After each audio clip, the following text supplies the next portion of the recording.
Côte d'Ivoire dans la sainteté, bonsoir, bonsoir mon frère Espérance. Bonsoir, mon frère. Bonsoir. Ravi de te voir ce soir. Bonsoir, Frère Junior. Bonsoir la sœur Assetou. Bonsoir, Frère Junior. Comment tu vas la sœur Assetou? Je vais bien par la grâce de Dieu. Apparemment, vous avez des bonnes nouvelles du côté de Côte d'Ivoire et vous avez fêté au point où vous avez oublié le jour et l'heure du travail. Non, pas du tout. Ben, il est plus de 55 minutes. Pourquoi vous n'avez pas commencé alors? Mon frère était connecté, mais on attendait. Ah, donc vous attendez les autres. Quand toi tu es connecté, pourquoi tu ne dis pas aux autres que frère, nous sommes prêts? Vous êtes où? Tu es seulement là, tu causes avec madame, vous causez en famille, quoi. Non, dans l'attente de vous avoir, on attend. Non, ça veut dire que vous attendez que les autres se connectent pendant que les autres sont en attente que vous aussi vous connectez. Donc, normalement, quand quelqu'un est connecté, il dit que les frères, vous êtes où? Nous sommes en retard. Mhm.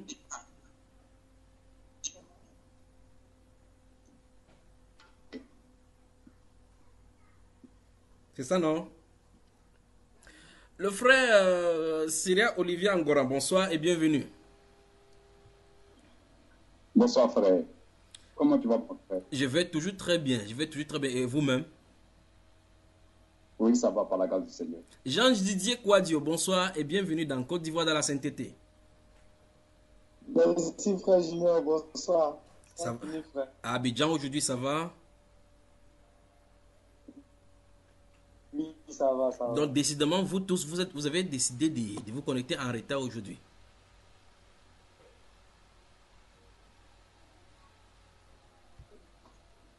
Oh, bon, pas évidemment, moi actuellement je suis encore au travail. Ok. Je suis pas encore d'ici. Oh, là, il y a des excuses spirituelles. Ouais. Ce sont des excuses spirituelles. D'autres sont allés essayer les bœufs. D'autres viennent de se marier. Ils ne peuvent pas se connecter. D'autres, il est du côté de Abidjan. Là, on a demandé des déguerpis. D'autres sont allés assister des sinistrés. D'autres ont des problèmes de perturbation des réseaux parce que les intempéries ont coupé le courant électrique, ainsi de suite, ainsi de suite. De toute façon, bonsoir et bienvenue dans Côte d'Ivoire dans la sainteté. Bonsoir, mon frère. Bonsoir, Frère Junior. Je suis à votre service ce soir encore. La sœur, c'est tout. Comment tu vas déjà?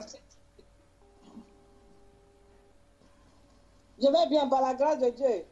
Vous me voyez ce soir, n'est-ce pas? Je suis en forme, non? Même comme j'ai maigri. Ouais. On est vraiment content de te voir, frère. Alors, je suis à votre service. Où sont les maris? On m'a dit qu'il y avait des bons événements qui se passaient en Côte d'Ivoire, non?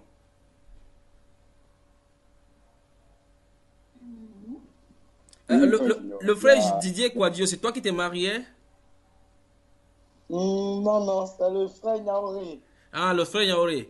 Il a dit dans le livre de Lévitique, lorsque les gens sont mariés, ils ne doivent pas aller en guerre. Donc, c'est pour ça qu'il n'est pas venu ce soir travailler avec nous, quoi. C'est pas évidemment. Donc, ils sont où? Ils ont dit qu'ils vont en fâche. Le frère Olivier ne t'a pas suivi. Non, je disais que tout à l'heure que je les ai eu au téléphone. Oui. Ils m'ont fait comprendre qu'ils vont nous prendre en marche. Qui vont nous prendre en marche. De toute façon, on les attend ici des pieds fermes. Mais comment tu as pu appeler pour déranger les jeunes mariés? Pourquoi tu troubles les quiétudes?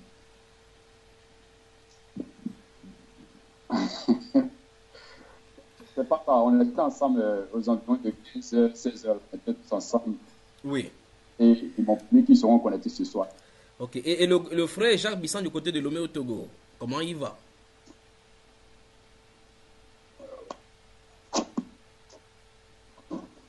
Bon, il est toujours connecté. Hein. Ok, mais de toute façon, c'est sûr que peut-être il a cru que c'est autant universel que nous allons travailler. Bon, maintenant, je pose la question. Avez-vous des préoccupations depuis? Et j'ai vu votre travail au sujet des lancements que nous avons fait du côté des États-Unis.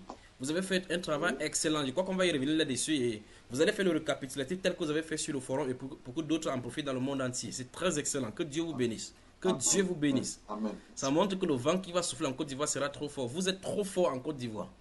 Amen. Donc, j'ai pris le temps. J'ai pris le temps de vous lire et j'ai vraiment vu que vous avez beaucoup travaillé et très bien travaillé de toutes les façons. Très bien travaillé. Que Dieu bénisse. Et que Dieu bénisse encore le frère Jacques Bissan du côté de Togo. comme quelqu'un l'a signifié, c'est vraiment un scribe béni des dieux. Amen. Voilà. Amen. Donc, même si je ne suis pas présent avec vous, je vous lis, je vous suivais. Chaque forum, je vous suivais. Je suivais tout ce que vous faites, tout ce que vous dites. D'accord? Amen. Merci, mon frère. Oui. Merci beaucoup. Alors, dites-nous, qu'est-ce qu'on fait? Avez-vous des préoccupations ce soir?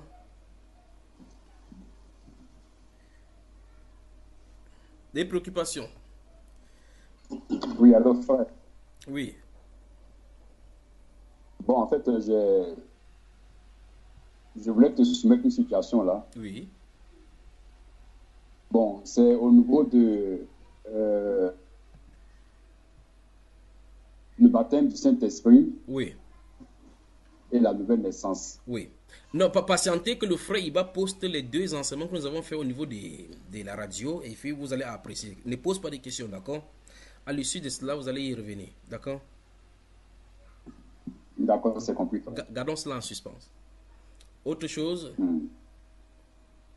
Il y a une autre chose aussi, c'est dans Genèse chapitre 3. Oui. Le premier verset du Genèse chapitre 3. Oui. Bon, Le serpent était le lorsque plus j'ai lu rusé, ce oui. passage-là,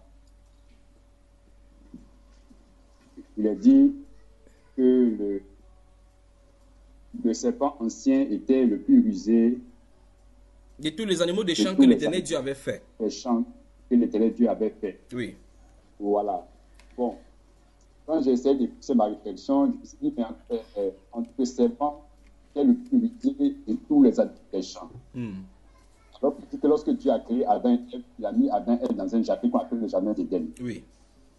Mais ici, on nous fait comprendre que le serpent était le plus rusé des animaux des champs. Oui. Donc, je me suis dit que est-ce qu'il n'y avait pas deux espaces Oui. à la création? Oui. Et qu'en plus du jardin d'Éden, il y avait un autre espace qui était appelé les champs. Non, je pose la question justement parce que ça pose une question. Où est-ce que l'homme a été fait? L'homme a été fait d'abord dans le spirituel en tant qu'esprit. Non, Et il parle il de a l'homme fait chair. des vêtements de Il chair parle de l'homme chair. Où est-ce qu'il a été fait? dans le jardin d'Éden. Tu es sûr, mon frère? C'est ce que ta Bible dit? Bon, il a été fait de la poussière. C'est-à-dire que le Seigneur a pris La poussière, il a pris la fait poussière. former l'homme. Il a pris la poussière ou dans le jardin ou hors du jardin? Hors du jardin. Tu es sûr que c'est hors du jardin, frère, ou c'est dans le jardin? Puisque on dit que l'homme, quand tu as fini de faire l'homme, quand tu as fini de former l'homme, il a mis l'homme dans le jardin. Voilà, donc il a placé dans le jardin, n'est-ce pas? Donc, ça suppose que, voilà, donc ça suppose que l'homme a été fait hors du jardin et il a été mis dans le jardin Voilà. après sa formation. Donc ça veut dire clairement que le jardin c'était un endroit géographiquement de façon spécifique. Ce n'est pas toute la terre qui est appelée jardin, c'est un endroit, un lieu spécifique. Oui, il ferait. Et on a délimité ces jardins-là, appelés jardin d'Éden, avec 4 fleuves qui coulent. Tout à fait, frère. Voilà. Donc le jardin était un spot spécifique dans une zone géographique sur la terre, pas vrai? Tout à fait. Voilà. Alors, quand il dit le serpent était l'animal le plus rusé de tous les animaux des champs que Dieu a fait, souviens-toi que, et souvenez-vous, que le prophète Moïse écrit ceci longtemps, plus de 3000 ans après ce que ce soit passé. Oui, frère. Voilà. De la même façon, comme il écrit, si vous lisez le livre de Genèse chapitre 3, le verset 20, il dit effectivement que l'homme donna à sa femme le nom d'Adam, le nom d'Ève, parce qu'elle fut la mère de tous les vivants qui sont sur la terre. Quand il parle de tous les vivants, il a compris, il comprend ça. Ça se pose que la période qu'il a écrit, il y a beaucoup d'autres témoins sur la terre. Il dit tous les vivants qui sont sur la terre, c'est sa maman. Vous voyez cela? Mais si le livre est écrit à l'instant où il n'y a que 2 êtres, ça serait impossible d'écrire tous les vivants parce qu'il n'y a pas de vivants sur la terre à ce moment-là. Je ne sais pas si vous comprenez. Parce qu'il écrit ça avec une arrière, avec une période passée dans le présent. Je ne sais pas si vous comprenez. Donc il relate une histoire du présent dans le passé. Ou bien du passé dans le présent. C'est donc pour cela qu'il peut parler. Maintenant, si vous écrivez par rapport à ce qu'il a fait étant en 2018, vous ne direz pas de la même façon. Le scénario ne sera pas le même comme c'est la personne qui voit, il les fait les œuvres et apprécie. C'est pour ça qu'on parle de biographie. On parle de biographie avec des backgrounds. Il peut avoir des appréciations là-dedans. Alors quand Moïse dit, c'est Moïse qui l'a écrit, souvenez-vous, et que Dieu l'a amené en Arabie là-bas, alors qu'il lui indiquait exactement tout ce qu'il avait fait dans la création, il lui dit écrit. Et il a écrit ce qu'il était nécessaire pour nous. Mais dans le cas, il dit le serpent était l'animal le plus rusé de tous les animaux des champs que Dieu a fait. Ça veut dire que parmi tous les animaux que vous voyez dans les champs maintenant. D'accord, frère? Oui, voilà, comme on constate dans les champs maintenant, la personne a décrit dans un présent où, à ce moment où il a été créé, ce n'est pas le même circonstance parce que ici maintenant, nous nous trouvons dans le développement du péché, alors que là, à ce moment-là, il n'y a pas le développement du péché qu'il avait créé. Donc les animaux qui se trouvent dans les champs maintenant, tous les autres, parmi tous les animaux que vous pouvez distinguer dans les champs, le serpent était le plus rusé, dit le Seigneur. Alors, mais dans le circonstance où ils ont été créés en cet instant-là, s'il écrivait en cette circonstance, il ne dirait pas comme ça, parce que tout est parfait. Il n'y a pas des piquants, il n'y a pas des roses avec des épines en ce moment-là. Il n'y a pas de buissons ardents en ce moment-là. D'accord? Il n'y a pas de chardons en ce moment-là. Il n'y a pas de ronces en ce moment-là. Donc si quelqu'un fait une narration à cette période-là, les ronces lui seront étrangers, les buissons lui seront étrangers. Alors, mais la personne qui a écrit, il écrit dans une perspective d'expliquer le parfait dans l'imparfait. D'accord, mes frères? Oui, c'est compris, frère. Que la grâce, la Côte d'Ivoire, je sais que vous savez très bien comprendre. Il y a des points que vous avez soulignés, et je remercie le Seigneur pour cela, pour l'esprit qu'il vous utilise. Il y a des points que vous avez soulignés en questionnant dans cet enseignement concernant sur le mariage de Jésus est compliqué, que vous avez étayé. Il y a des points que vous avez, les angles que vous avez soulevés, les pans de voix que vous avez soulevés, que je ne connaissais même pas de l'écriture. Ça va vous surprendre ça. Et là, ça m'a donné le sujet à réflexion. Je dis, waouh, mes frères, que Dieu vous bénisse. Ça vous surprend. Vous avez ouvert des pans de voile là-bas. Mais la grâce du Seigneur, c'est que quand vous ouvrez un pan de voile, je sais directement où ça amène. Vous voyez, quand vous ouvrez une porte, je sais exactement où ça amène directement dans les Saintes Écritures. Donc, merci beaucoup. On va y revenir. Je crois que lorsqu'on va épiloguer là-dessus, on va passer des semaines et des semaines parce que le mariage de Jésus est effectivement compliqué. Vous voyez, parce que j'ai vu comment vous avez pris le type de l'épouse, de la nation, ainsi de suite. Joseph avait dit oui, c'est très bien ça. Très bien travaillé. Très bien travaillé. S'il fallait donner les diplômes de fin de formation d'études bibliques, je vous aurais donné. Vous voyez, s'il fallait vous donner les diplômes de fin d'études bibliques, je vous aurais donné. Mais c'est chez les églises de assez tout qu'on donne ça.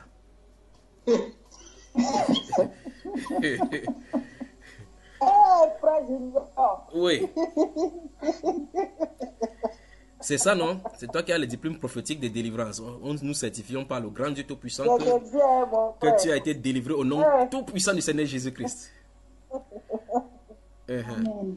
Alors, si vous n'y voyez point d'inconvénient, je vous propose un sujet d'étude ce soir et puis on va meubler en attendant que les autres frères viennent. Peut-être ils auront des préoccupations.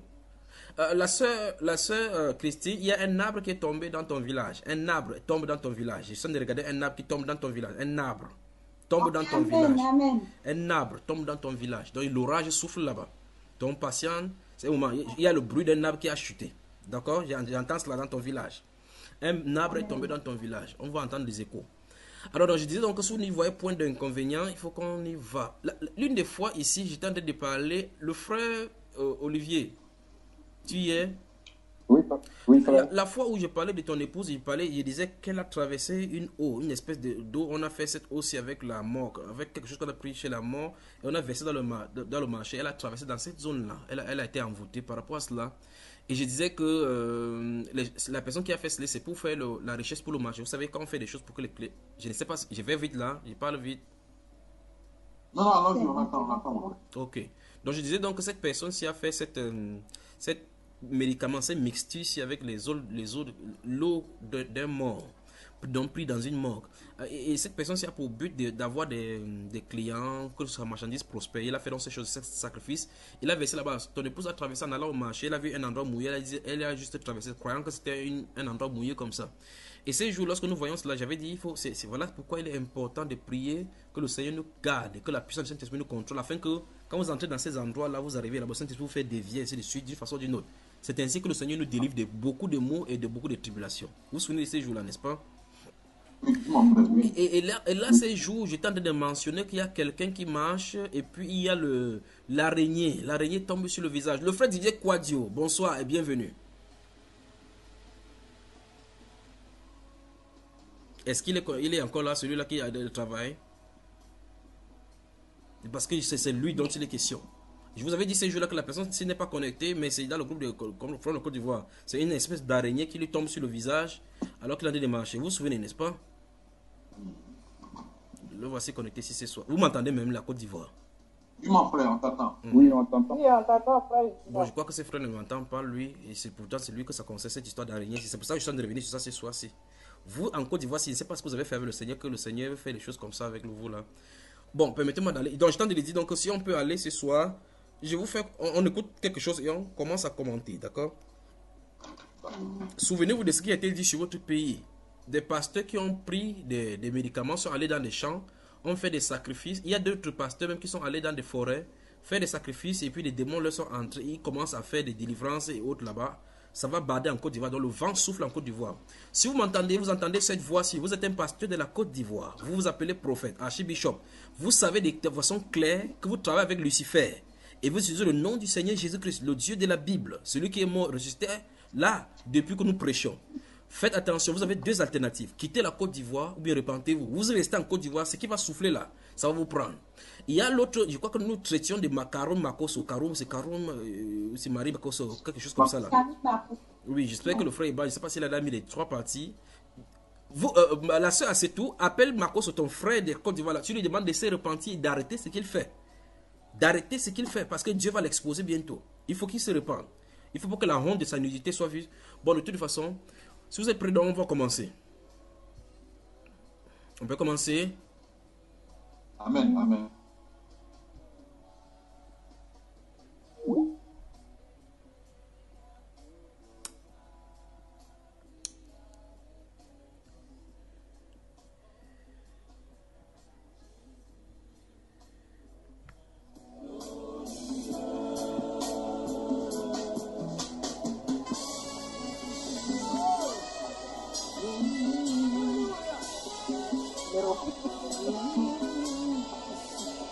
C'est pas son numéro. Tu n'as pas le numéro de Karoum Makoso, Camille Makoso. Tu sais que depuis qu'il est là en Israël, il a changé. Non, il parle bien, il ne gifle pas les gens. C'est au Cameroun seulement qu'il avait giflé une femme. Bon, de toutes les façons, on peut commencer les frères. Amen. Prenez un stylo. Ouais, Junior. Oui, ma soeur. Il y a une question à te poser. Ça fait 2 mois. Oui. Je rentrais de chez moi là, sur la route. C'est tout à l'heure, quand tu as parlé de la fête de l'araignée là. Oui. Il y a eu un problème comme ça en route. Oui. Donc, j'ai vu les plaies de l'araignée qui est venu prendre mon visage. Oui. Donc, j'ai coupé, puis j'ai commencé à parler quoi. Tu as commencé à parler que j'envoie le sang de Jésus. Je bois le sang de Jésus pour non, je n'ai pas dit ça. Tu as dit quoi? Je n'ai pas dit ça. J'ai dit, si c'est à cause de moi que j'avais mis ça, que tout cela est fou. Il est important que lors de nos manifestations, lors de vos sorties, les gens que vous rencontrez, mes chers frères, vous sortez gardés par le Saint-Esprit. Parce que les gens que vous allez rencontrer, vous pouvez rencontrer quelqu'un, c'est un sacrifié, ou bien c'est quelqu'un dont on lui a demandé le sacrifice, il cherche seulement un bouc émissaire qui va envoyer dans ce sacrifice-là. Vous tombez au mauvais endroit, au mauvais moment. Voilà. Donc, je crois que, merci frère pour cette précision, je crois que c'est parce qu'il y a un partage d'écran et puis il y a ces zooms-là. Bon, là, c'est tout, ne t'inquiète pas par rapport à ta part d'araignée, d'accord? Parce que c'est pas ce que le Seigneur m'a révélé.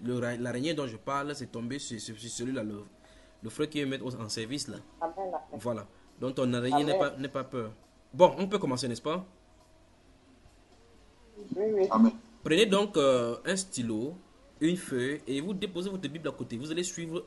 Ne vous fâchez pas, c'est ce que vous allez entendre, d'accord? Ne vous fâchez pas du tout. Ne vous fâchez pas. Je sais que vous êtes mûrs. Vous avez mûri et vous connaissez effectivement que les saintes écritures ne sont pas données à n'importe qui. C'est par révélation qu'on y va.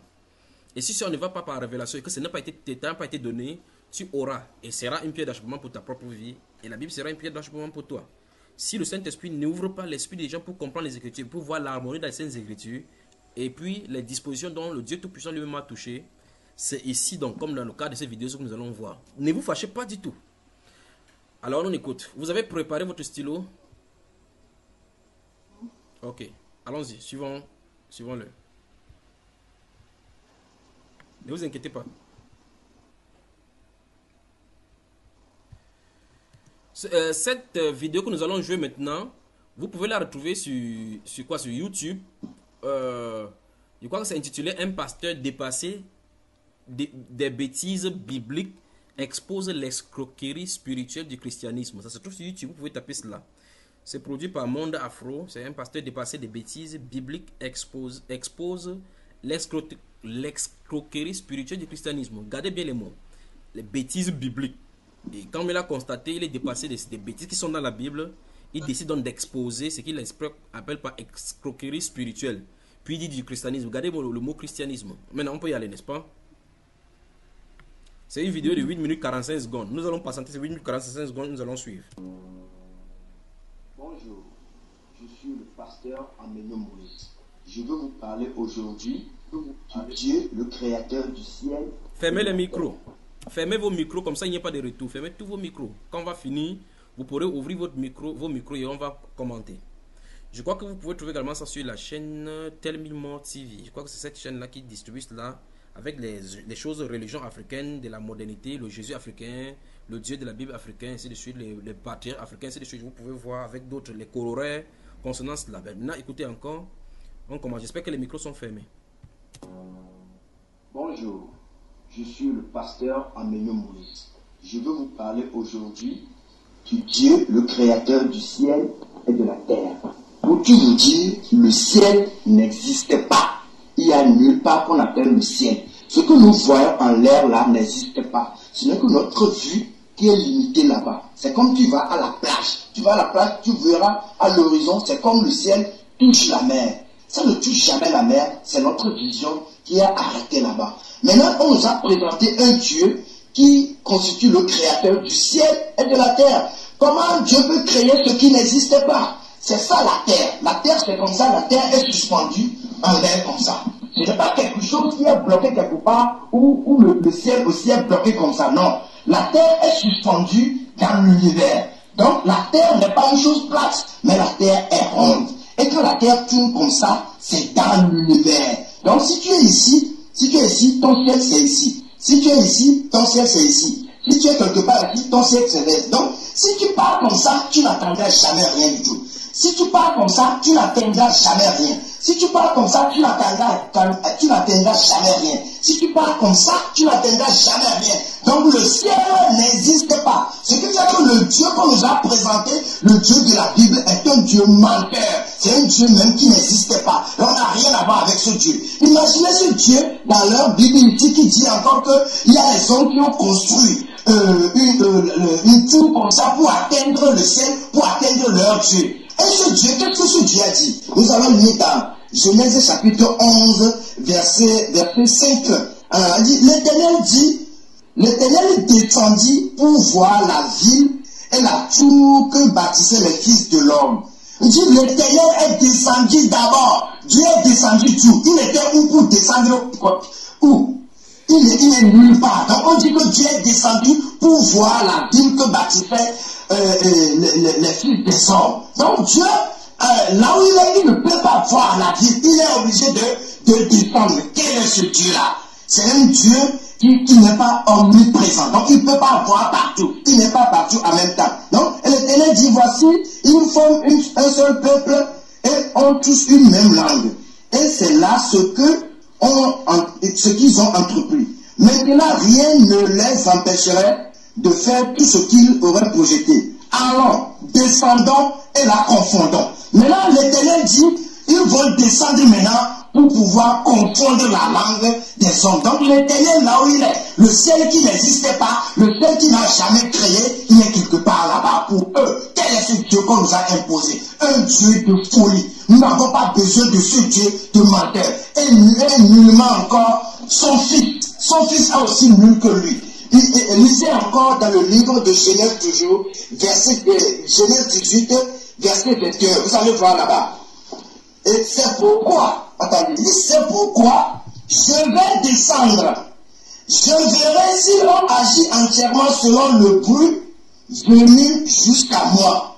Et si cela n'est pas, je le saurai. Regardez ce que l'Éternel dit. Il dit, quand Sodome et Gomorrhe ont commis beaucoup de péchés, l'Éternel Dieu dit maintenant, comme leur péché et le bruit de leur péché est parvenu jusque chez lui, dans le ciel qui n'existe pas, l'Éternel dit, je vais descendre. Quand je descends maintenant, je vais vérifier si ce qui est venu vers moi, Si ce n'est pas vrai, là, il le saura. Donc l'Éternel Dieu ne connaît pas des choses. Lisez ceci dans Genèse 18, verset 12. Vous allez voir que l'Éternel ne sait pas des choses. Il doit vérifier d'abord. Il doit descendre d'abord. Il doit venir voir d'abord avant de connaître. C'est ce Dieu de folie, ce Dieu ignorant, ce Dieu qui vit dans les ténèbres, comme Salomon l'a dit dans 1 roi 8, verset 12, que l'Éternel veut vivre dans les ténèbres. Ce Dieu des ténèbres nous a été imposé, ça n'a pas de sens. On n'a pas besoin de ce Dieu d'ignorance, et nullement encore un fils descendu de ce Dieu d'ignorance. Imaginez la photo de l'acteur qui a joué le film de Jésus-Christ. Jusqu'à présent, l'Africain, le maman, les gens croient que ce film est une réalité. Ce n'est pas une réalité. Jusqu'à présent, la photo de cet acteur circule dans les églises, dans les maisons. Pourquoi l'église catholique ne réagit pas? Pourquoi il ne peut pas dire à ces gens que la photo de ce monsieur-là n'a rien à voir avec leur Jésus? Mais ils acceptent ça parce que l'église veut que nous soyons aliénés. C'est de l'hypnotisation, c'est de la néation. Nous ne sommes pas là-bas. Nous ne sommes pas appelés à suivre un Dieu qui n'existe pas. Le ciel n'existe pas. Le Dieu qui a créé la terre et le ciel n'existe pas. C'est un faux Dieu. Parce que le ciel n'existe pas et la terre n'est pas une chose. Si vous lisez encore dans le livre de Proverbes, le Proverbe dit que la terre est suspendue par des piliers de sable, des piliers de terre. Et les piliers sont suspendus sur quoi? La terre n'est pas une chose plate. Le Dieu là, c'est un Dieu de mensonge. Nous n'avons jamais besoin d'un Dieu taré. Et ce Dieu de la Bible est venu et a anéanti la capacité de réflexion de l'Africain. L'Africain ne réfléchit plus. L'Africain ne réagit plus. Regardez la Chine. Et la Chine s'est développée parce qu'ils ne se sont pas accrochés à la Bible. La Corée, le Japon, ils ne se sont pas accrochés à la Bible, mais c'est des pays qui sont développés. Vous voyez, éliminez la Bible. Fuyez la Bible. La Bible est le livre le plus dangereux. Et Jéhovah est le Dieu le plus aliéné, le plus insensé. C'est un Dieu insensé. Ils disent que le Dieu là est omniprésent. Mais le Dieu là, et ils disent encore que le Dieu là est omniscient. Alors que regardez, le Dieu là n'est pas omniscient. Il doit descendre pour voir. Aujourd'hui, je te dis, toi Africain, réveille-toi. Tu n'as pas besoin de ce livre. Ce livre se détruit lui-même. Tu n'en as pas besoin. Ce que tu as besoin, c'est toi-même. Il faut te découvrir. Toute capacité de Mao, toute capacité qui dépasse toute chose est en toi. Tu es Mao. Réagis maintenant. Réveille ta capacité de création. Tu peux créer toutes choses. Tu peux créer. Réfléchissez. Ne suivez pas ce Dieu de la Bible. Et moins encore, un Dieu taré comme ça nous envoie son fils. Pour nous faire quoi? Nous n'avons pas besoin de Jésus. Jésus-Christ même, c'est un démon. C'est ce démon qui est venu pour nous anéantir dans les églises. Pour que l'Africain ne puisse pas évoluer. Pour que l'Africain ne puisse pas construire. Fuyez ce Dieu. Moi, je suis le pasteur Aminu Moïse. Je vous réveille aujourd'hui. Je veux que tu te réveilles. Moi, je suis Mao. Mao, c'est la capacité qui dépasse toute chose. Et Mao est le créateur. Et ce Mao n'existe pas. Ce Mao, c'est toi. Tu es Mao. Tu détiens toute capacité de création. Moi, je crée. Toi aussi, tu crées. Nous sommes Mao. Et Mao est la lumière. C'est la nouvelle lumière qui détruit les églises. Les églises, la Bible, le Jéhovah, le Jésus-Christ n'existent plus en Afrique. Nous l'anéantissons l'église avec tous ces démons de la Bible et de toutes ces choses-là pour refléter l'Afrique. Tu es africain. Quelle est ton identité? Ton identité, c'est l'Afrique. C'est ce que nos grands-parents connaissent. Nos grands-parents ont connu que Mao existe. Aujourd'hui, c'est toi qui es Mao. Et je suis Mao. Je m'appelle Pasteur Aminu Moïse. Et je suis Esséoutan. Je suis au numéro 00220. Voilà, qui nous épargne donc de ces allégations, des WhatsApp et des contacts téléphoniques au travers des Bambaïba. Côte d'Ivoire dans la sainteté, bonsoir et bienvenue. Bonsoir, mon frère, bonsoir. Je crois que le décor est bien planté, n'est-ce pas? Le temps que vous mettez toutes vos musiques, vos choses à la page, réunissez-vous, prenons une respiration musicale et revenons après, d'accord? Venons voir et chantons le prince glorieux. Seigneur de toute gloire. Tout genou fléchira devant le nom puissant de Dieu. Et toute langue confessera qu'il est Seigneur.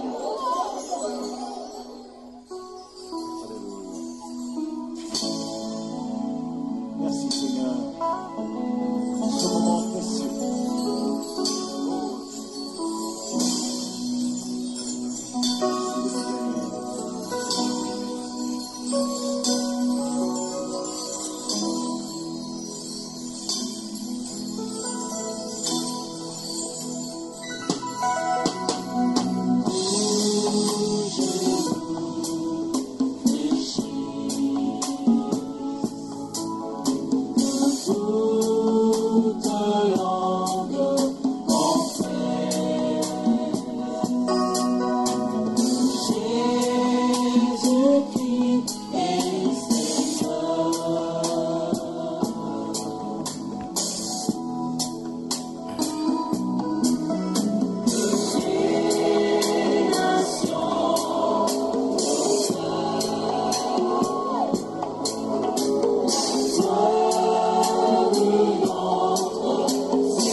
voit dans la sainteté, rebonsoir. Bonsoir, frère. Bonsoir, frère Junior. Oui, bonsoir, Frère Junior. Nos prophètes, Bonsoir, frère Junior. merci, bonsoir à vous mes bien-aimés. Nos prophètes, il va commencer par le prophète, notre grand prophète, le Seigneur Jésus, avait signifié dans leur discours qu'il s'élèverait des gens qui vont enseigner des choses pernicieuses. Longtemps avant, dans le livre des Proverbes, chapitre 14, verset 7, le sage Salomon avait dit dans ce livre des Proverbes, chapitre 14, verset 7, « Éloigne-toi de l'insensé, ce n'est pas sur ses lèvres que tu aperçois la science. Éloigne-toi de l'insensé, ce n'est pas sur ses lèvres que tu aperçois la science. » Et le chapitre 10, vous y êtes. Dans le chapitre, dans le chapitre 13, dans le chapitre 13 de ce même livre de Proverbes, au verset 16, il est dit: tout homme prudent agit avec connaissance, mais l'insensé fait étalage des folies. En somme, la Bible nous fait comprendre que ce n'est pas entre la main de l'insensé qu'on pourra apprendre quelque chose. Et de sa folie, de ses lèvres, tu peux voir effectivement débiter les discours de l'insensé. Et il fait preuve comme ça de la folie qui est sur son âme. Dans le verset 16 du chapitre 12 de ce même livre de Proverbes, il est dit que l'insensé laisse voir à l'instant sa colère, mais celui qui cache un outrage est un homme prudent. Vous avez moi, frère? Chapitre 10, verset 21 de ce même livre, la Bible déclare que les lèvres du juste dirigent beaucoup d'hommes et les insensés meurent par défaut de raison. Vous êtes là? Amen. Oui. Chapitre 10, verset 8 nous dit: celui qui est sage des cœurs reçoit les préceptes, mais celui qui est insensé des lèvres court à sa perte. Insensé des lèvres court à sa perte. Vous voyez que plusieurs fois, Salomon va instruire les gens en disant, comme par exemple au chapitre 8, verset 5, il dit: stupide, apprenez le discernement. Insensé, apprenez l'intelligence. Donc dans la Bible, la sagesse n'a de cesse lancer l'appel, la sonnette d'alarme à tous ceux qui sont insensés. Et il y a différents niveaux d'insensés, comme on voit dans les Saintes Écritures. Il y a d'autres qui sont insensés par leur agissement, d'autres qui le sont en débitant la folie. On peut voir effectivement comment la folie est attachée au cœur. D'autres qui le font, effectivement, lorsqu'ils posent des actes, on voit effectivement que cette personne-ci n'agisse pas par sagesse. Vous voyez? Or, la Bible dit clairement que le calme prévient de grands péchés. Vous voyez? Et la Bible déclare également que la bouche qui parle trop ne manque point de péché. Et vous pouvez donc voir ce qu'il en est maintenant. Avant de vous passer la main, cet homme s'est fait présenter comme pasteur. Je veux que vous me donnez la dénomination ou bien le groupe religieux qui appelle les gens par pasteur. Lequel?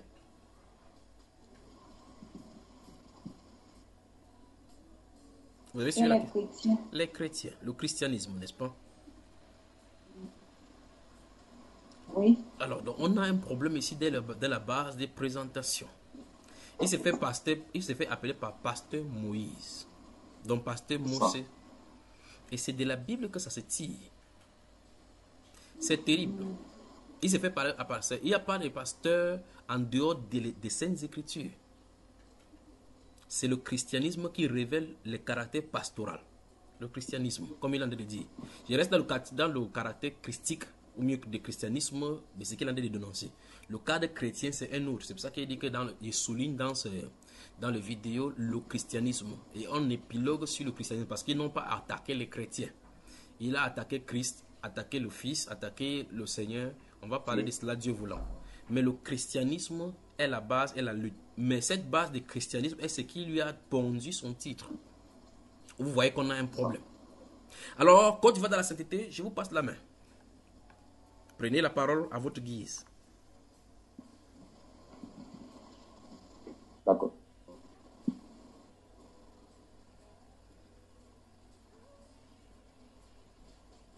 Bon, mon frère, moi, à l'entendre, hein, c'est vraiment c'est des paroles naissantes. Laisse là. Parce que vraiment, il a dit des choses méchantes. Je ne sais pas si c'est par ignorance ou bien c'est par orgueil. Il ne peut pas insulter le Seigneur Jésus-Christ, insulter Dieu et dire que la Bible est le livre le plus dangereux et en même temps, il utilise la Bible pour pouvoir se présenter donner des passages bibliques pour pouvoir contredire ce qui n'y est pas. Bon, allons à la base. Bon, Allons à la base. Le principe qu'il a d'utiliser est notoire et scientifiquement démoniaque. Ce principe veut qu'on retire de l'huile sur le porc pour faire frire la viande du porc. Parce que dans la viande du porc se trouve la graisse. Et on peut retirer cette graisse-là pour faire extraire et puis faire frire le porc. Donc il peut aller dans la Bible pour prendre la Bible pour contredire la Bible. C'est le principe. Et c'est le principe musulman. Lorsque les musulmans veulent faire quelque chose, c'est de là qu'ils s'appuient. Lorsqu'ils veulent prouver que Mohamed est dans la Bible, ils parlent de la Bible. Pour prouver que Jésus n'est pas le fils de Dieu, c'est dans la Bible qu'ils prennent. Pour prouver qu'il n'est pas ressuscité, c'est dans la Bible qu'ils doivent automatiquement s'appuyer sur cela pour essayer de confondre ceux qui ne sont pas appuyés sur les Écritures. Mais maintenant, le thème qu'il veut développer, répondons en résumé. En résumé, qu'est-ce qu'il a envie de vouloir dire? Il veut vouloir dire quoi au juste? Je pose la question à toi, frère Paul Espérance. Qu'est-ce que ton homologue pasteur, mais de l'autre côté branche, veut prouver aux yeux du monde? En résumé. Pas en deux, pas en 4 mots. Qu'est-ce qu'il veut dire en résumé? Il veut dire quoi? non, il veut dire que Dieu n'existe pas. Stoppons donc là-bas, c'est bon. Il veut dire que Dieu n'existe pas. Maintenant, ouvre ta Bible. Dans le livre de Proverbes chapitre 14, tu lis le verset 1. Et tu lis ça à plusieurs reprises pour qu'on puisse comprendre ce qu'il est dit. Ce qui était écrit longtemps avant que cet homme-là ne naisse. Ou bien que Mao, que lui-même le Mao, c'est propre que ce soit créé. Bon, on va arriver sur ce Mao-là. Qu'est-ce que ça dit dans Proverbes chapitre 14? Que Dieu te bénisse parce que tu es un homme vigilant et averti. Donc tu as résumé son discours de 8 minutes 45 secondes. Son but c'est de prouver que le Dieu du christianisme n'existe pas. Parce que s'il existerait, il ne serait pas dans toutes les directions de ces proverbes. Non, Psaume chapitre 14, pardon. Psaume chapitre 14, je crois que c'est ça qu'il a dit, non, Psaume au proverbe. Proverbe, le chapitre. Non, Psaume, pourquoi le proverbe là ne fait que venir à ma tête? Non, ce sont les femmes insensées qui sont là-bas, qui bâtissent leur maison, ainsi de suite, les sages. Bon, Psaume 14. Oui, verset 1, qu'est-ce que ça dit? L'insensé dit en son cœur, Oui. il n'y a point de Dieu. Encore, relis encore. L'insensé dit en son cœur, il n'y a point de Dieu. Encore. L'insensé dit en son cœur, il n'y a point de Dieu. Regarde-moi. Est-ce que tu peux me dire maintenant, sans plus lire dans la Bible de folie là, ce que la Bible de folie dit aux gens qui veulent venir l'insulter?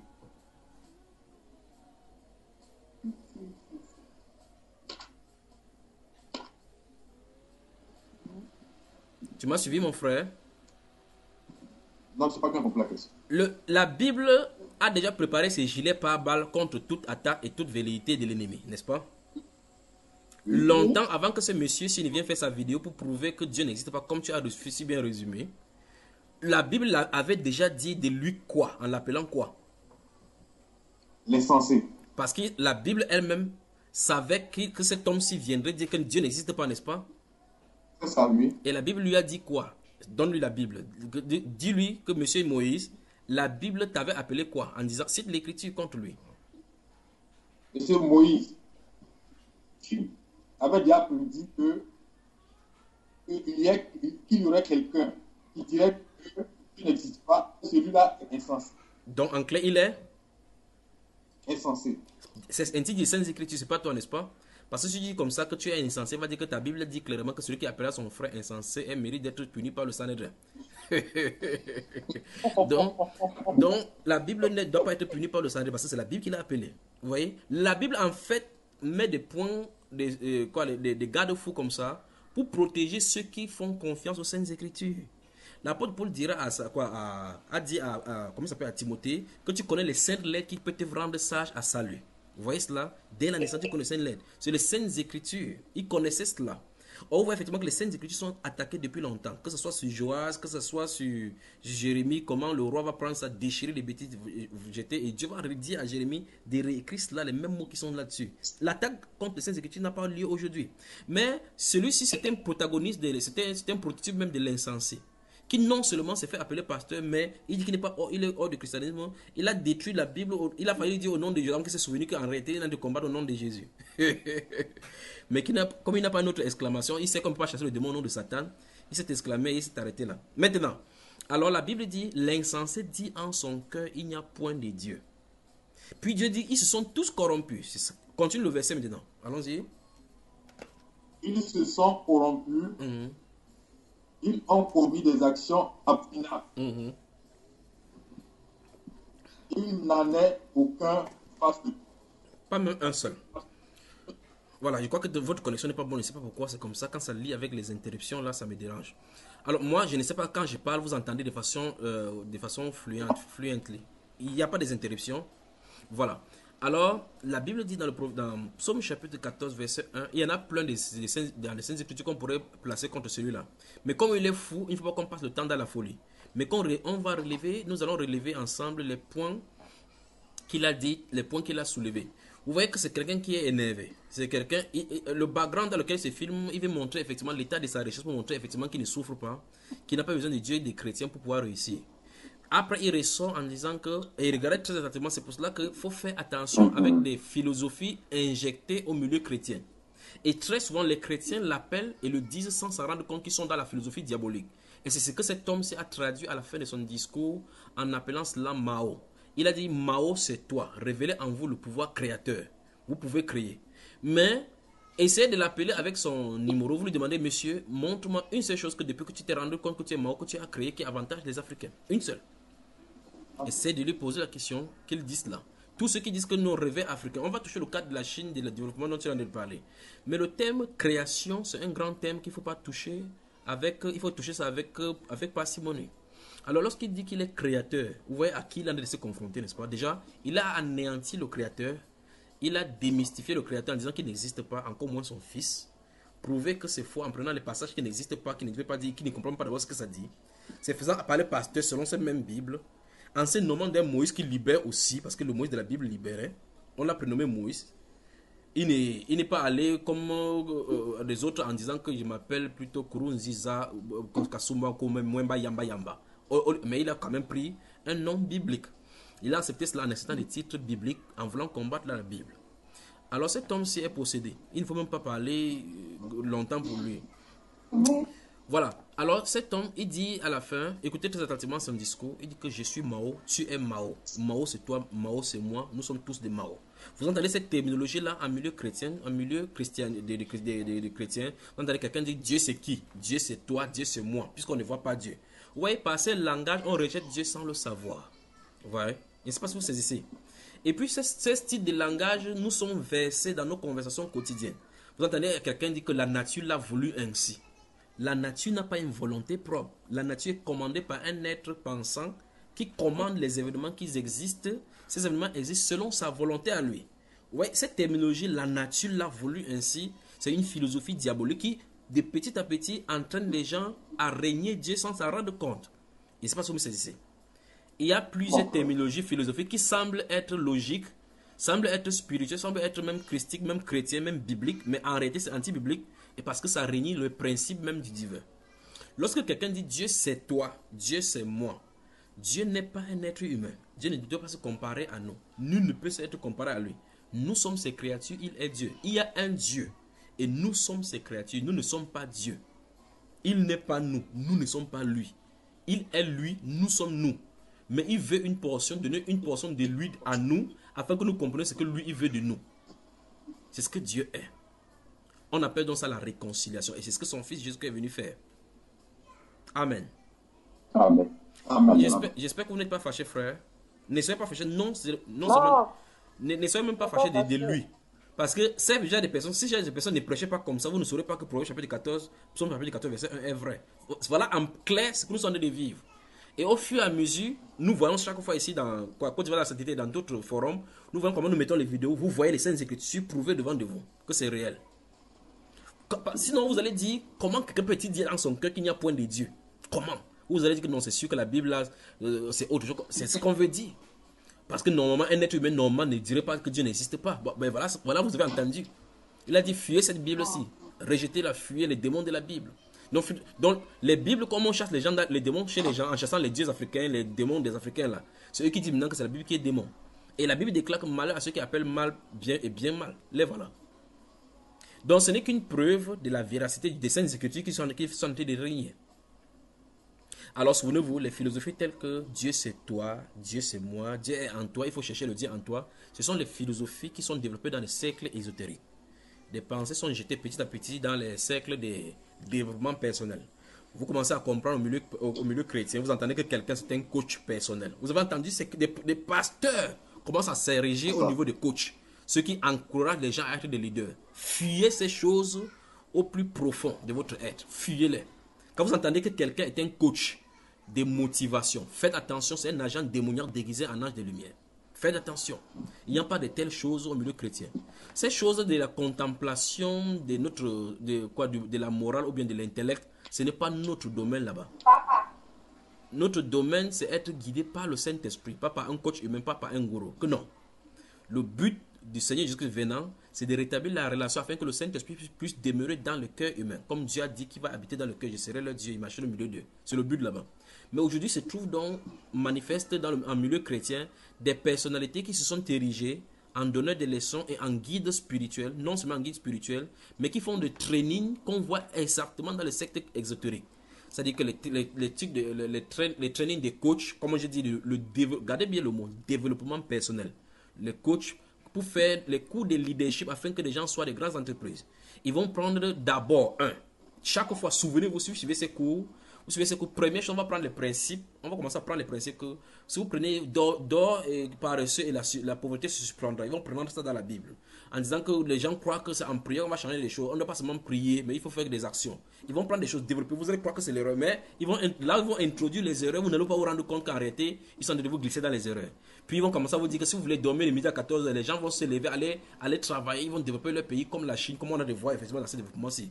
Et puis ils vont prendre maintenant les grands penseurs philosophiques, des grandes personnalités qui ont réussi, Mark Zuckerberg de Facebook, ainsi de suite, de Google et autres là-bas, qui n'ont pas passé le temps dans la prière. Vous voyez, pour vous éloigner de la présence de Dieu afin que vous vous attachiez aux choses du monde. Voilà le développement personnel. En quoi cela va? Ce développement personnel, en résumé, peut être cette science-là qui veut que l'homme se développe pour prouver son existence et laisser son passage sur la terre, sur le plan mondain. Mais ce que le Seigneur veut, c'est quelqu'un qui a accompli en lui. Ce que le Seigneur veut, c'est quelqu'un qui a accompli en lui. C'est-à-dire cette personne qui a trouvé et retrouvé sa place dans l'existence céleste. Cette réconciliation faite par notre Seigneur Jésus-Christ est faite de que le Saint-Esprit vient à quelqu'un et le place dans la place que Dieu a prévue pour lui. Quand cette personne s'y a placé dans cette place-là, cet homme-là est accompli pour Dieu. Amen. Amen. En effet, dans 1 Corinthiens chapitre 11, le chapitre 12 de 1 Corinthiens, les versets 18 à 22, la Bible déclare que Dieu a mis chaque membre dans le corps comme il a voulu. Et même il a choisi que les membres les moins honorables ont l'entour de plus d'honneur.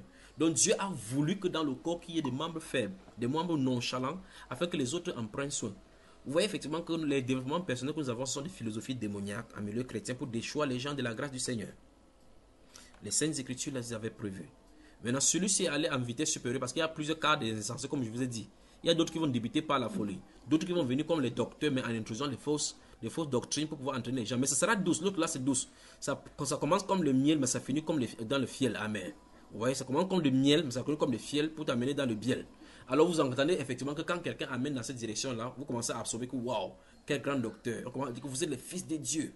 La révélation, Dieu attend, l'humanité attend les fils. Il faut que vous vous manifestez. Les fils ne se manifestent pas par eux-mêmes. Quelqu'un doit les manifester parce que la terre a été soumise à la vanité. Pas par elle-même, pas par les fils, mais par celui qui lui a soumise.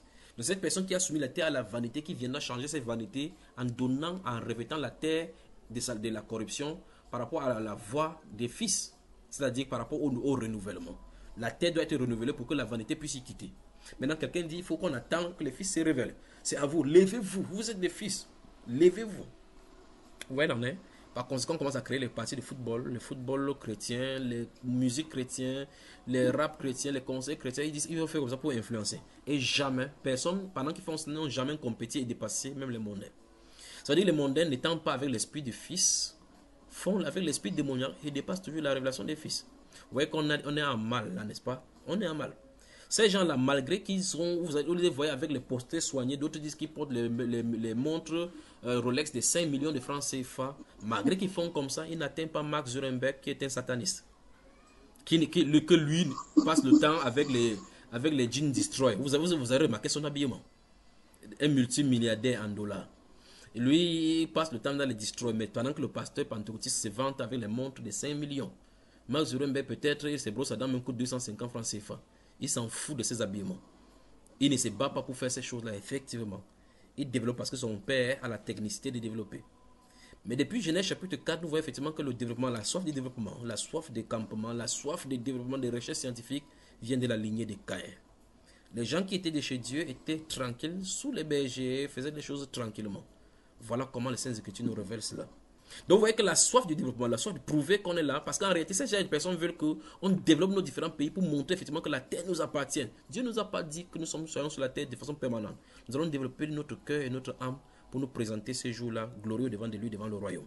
Voilà le but. La construction du royaume futur. Ce n'est pas la construction du 4e royaume dans lequel nous nous trouvons, où le Seigneur nous a cherchés. Nous avons un problème. Côte d'Ivoire dans la sainteté, bonsoir. Bonsoir. En réalité, il voulait donc épiloguer sur la philosophie qui se trouve en milieu chrétien. Merci ma soeur. Il voulait donc épiloguer sur ces philosophies qui ont glissé en milieu chrétien. Vous entendez Dieu c'est toi, Dieu c'est moi. Oh ma soeur, aide-toi et le ciel t'aidera. Vous voyez que ça a la connotation biblique. Mais ça n'a rien à voir avec les Saintes Écritures et ses principes. Non, la dame nature a voulu qu'il pleuve aujourd'hui. La nature en a voulu autrement. Souvenez-vous de cela, la nature n'a pas une volonté propre. Dieu dit que c'est lui qui appelle les eaux de la terre et les répand partout sur la terre. Dieu dit que c'est les rosées des champs le matin. Quand vous passez sur les herbes le matin, les rosées là, c'est lui qui les met. Quand le soleil sort, c'est lui qui les fait évaporer. C'est lui qui fait fondre la glace là-bas au nord et fait couler dans les laves. C'est Dieu qui le fait. La Bible déclare que même dans les eaux de montagne, c'est lui qui fait ruisseler l'eau de la montagne pour passer dans les cours d'eau pour abrévier les champs et irriguer les champs. C'est ce que la Bible déclare. Ce n'est pas la montagne qui décide que non, il y a les villageois en bas qui veulent boire de l'eau, ils laissent couler l'eau. Ce n'est pas la montagne qui décide. Ce n'est pas le cours d'eau qui décide en disant que non, il faut qu'ils descendent de ce côté pour abrévier les enfants qui sont en train de se laver les gens, cette villageois-là. Ce n'est pas le cours d'eau qui décide. C'est le Créateur qui l'a fait. C'est le doigt de Dieu qui trace autour au courant de l'Hermès et du Carmel afin que cette cours d'eau-là descende dans les entrailles des Jourdain. Donc alors, nous voyons effectivement que l'humanité est en train d'aller à la dérive. Et au sommet, nous pensons ainsi, dans ces genres de pensées-là, la manifestation de l'Antichrist dont on parlait de Saintes Écritures. Alors mes chers frères, j'insiste encore ce soir, il y a des pensées philosophiques qui sont anti-chrétiennes mais semblent être chrétiennes, qui se trouvent en milieu de nous. Ces pensées démoniaques-là sont des pensées qui veulent prendre des thèses bibliques pour contredire la Bible. Des thèses qui semblent être bibliques comme des énoncés des principes bibliques, mais qu'en réalité, ces thèses-là sont là pour contredire justement les thèses bibliques et les principes bibliques. Du genre, aide-toi et le ciel t'aidera. Ce n'est pas un principe biblique. Parce que Jésus dit, la parole dit, sans moi, vous ne pouvez rien faire. Si parmi vous, avec vos préoccupations de journalier, vous ne pouvez pas ajouter un seul iota de votre durée de vie, pourquoi donc vous soucier du lendemain? Ne vous souciez pas du lendemain. Le lendemain aura soin de lui-même. À chaque jour suffit sa peine, dit les Saintes Écritures. Et c'est le maître des temps qui a créé qui dit cela.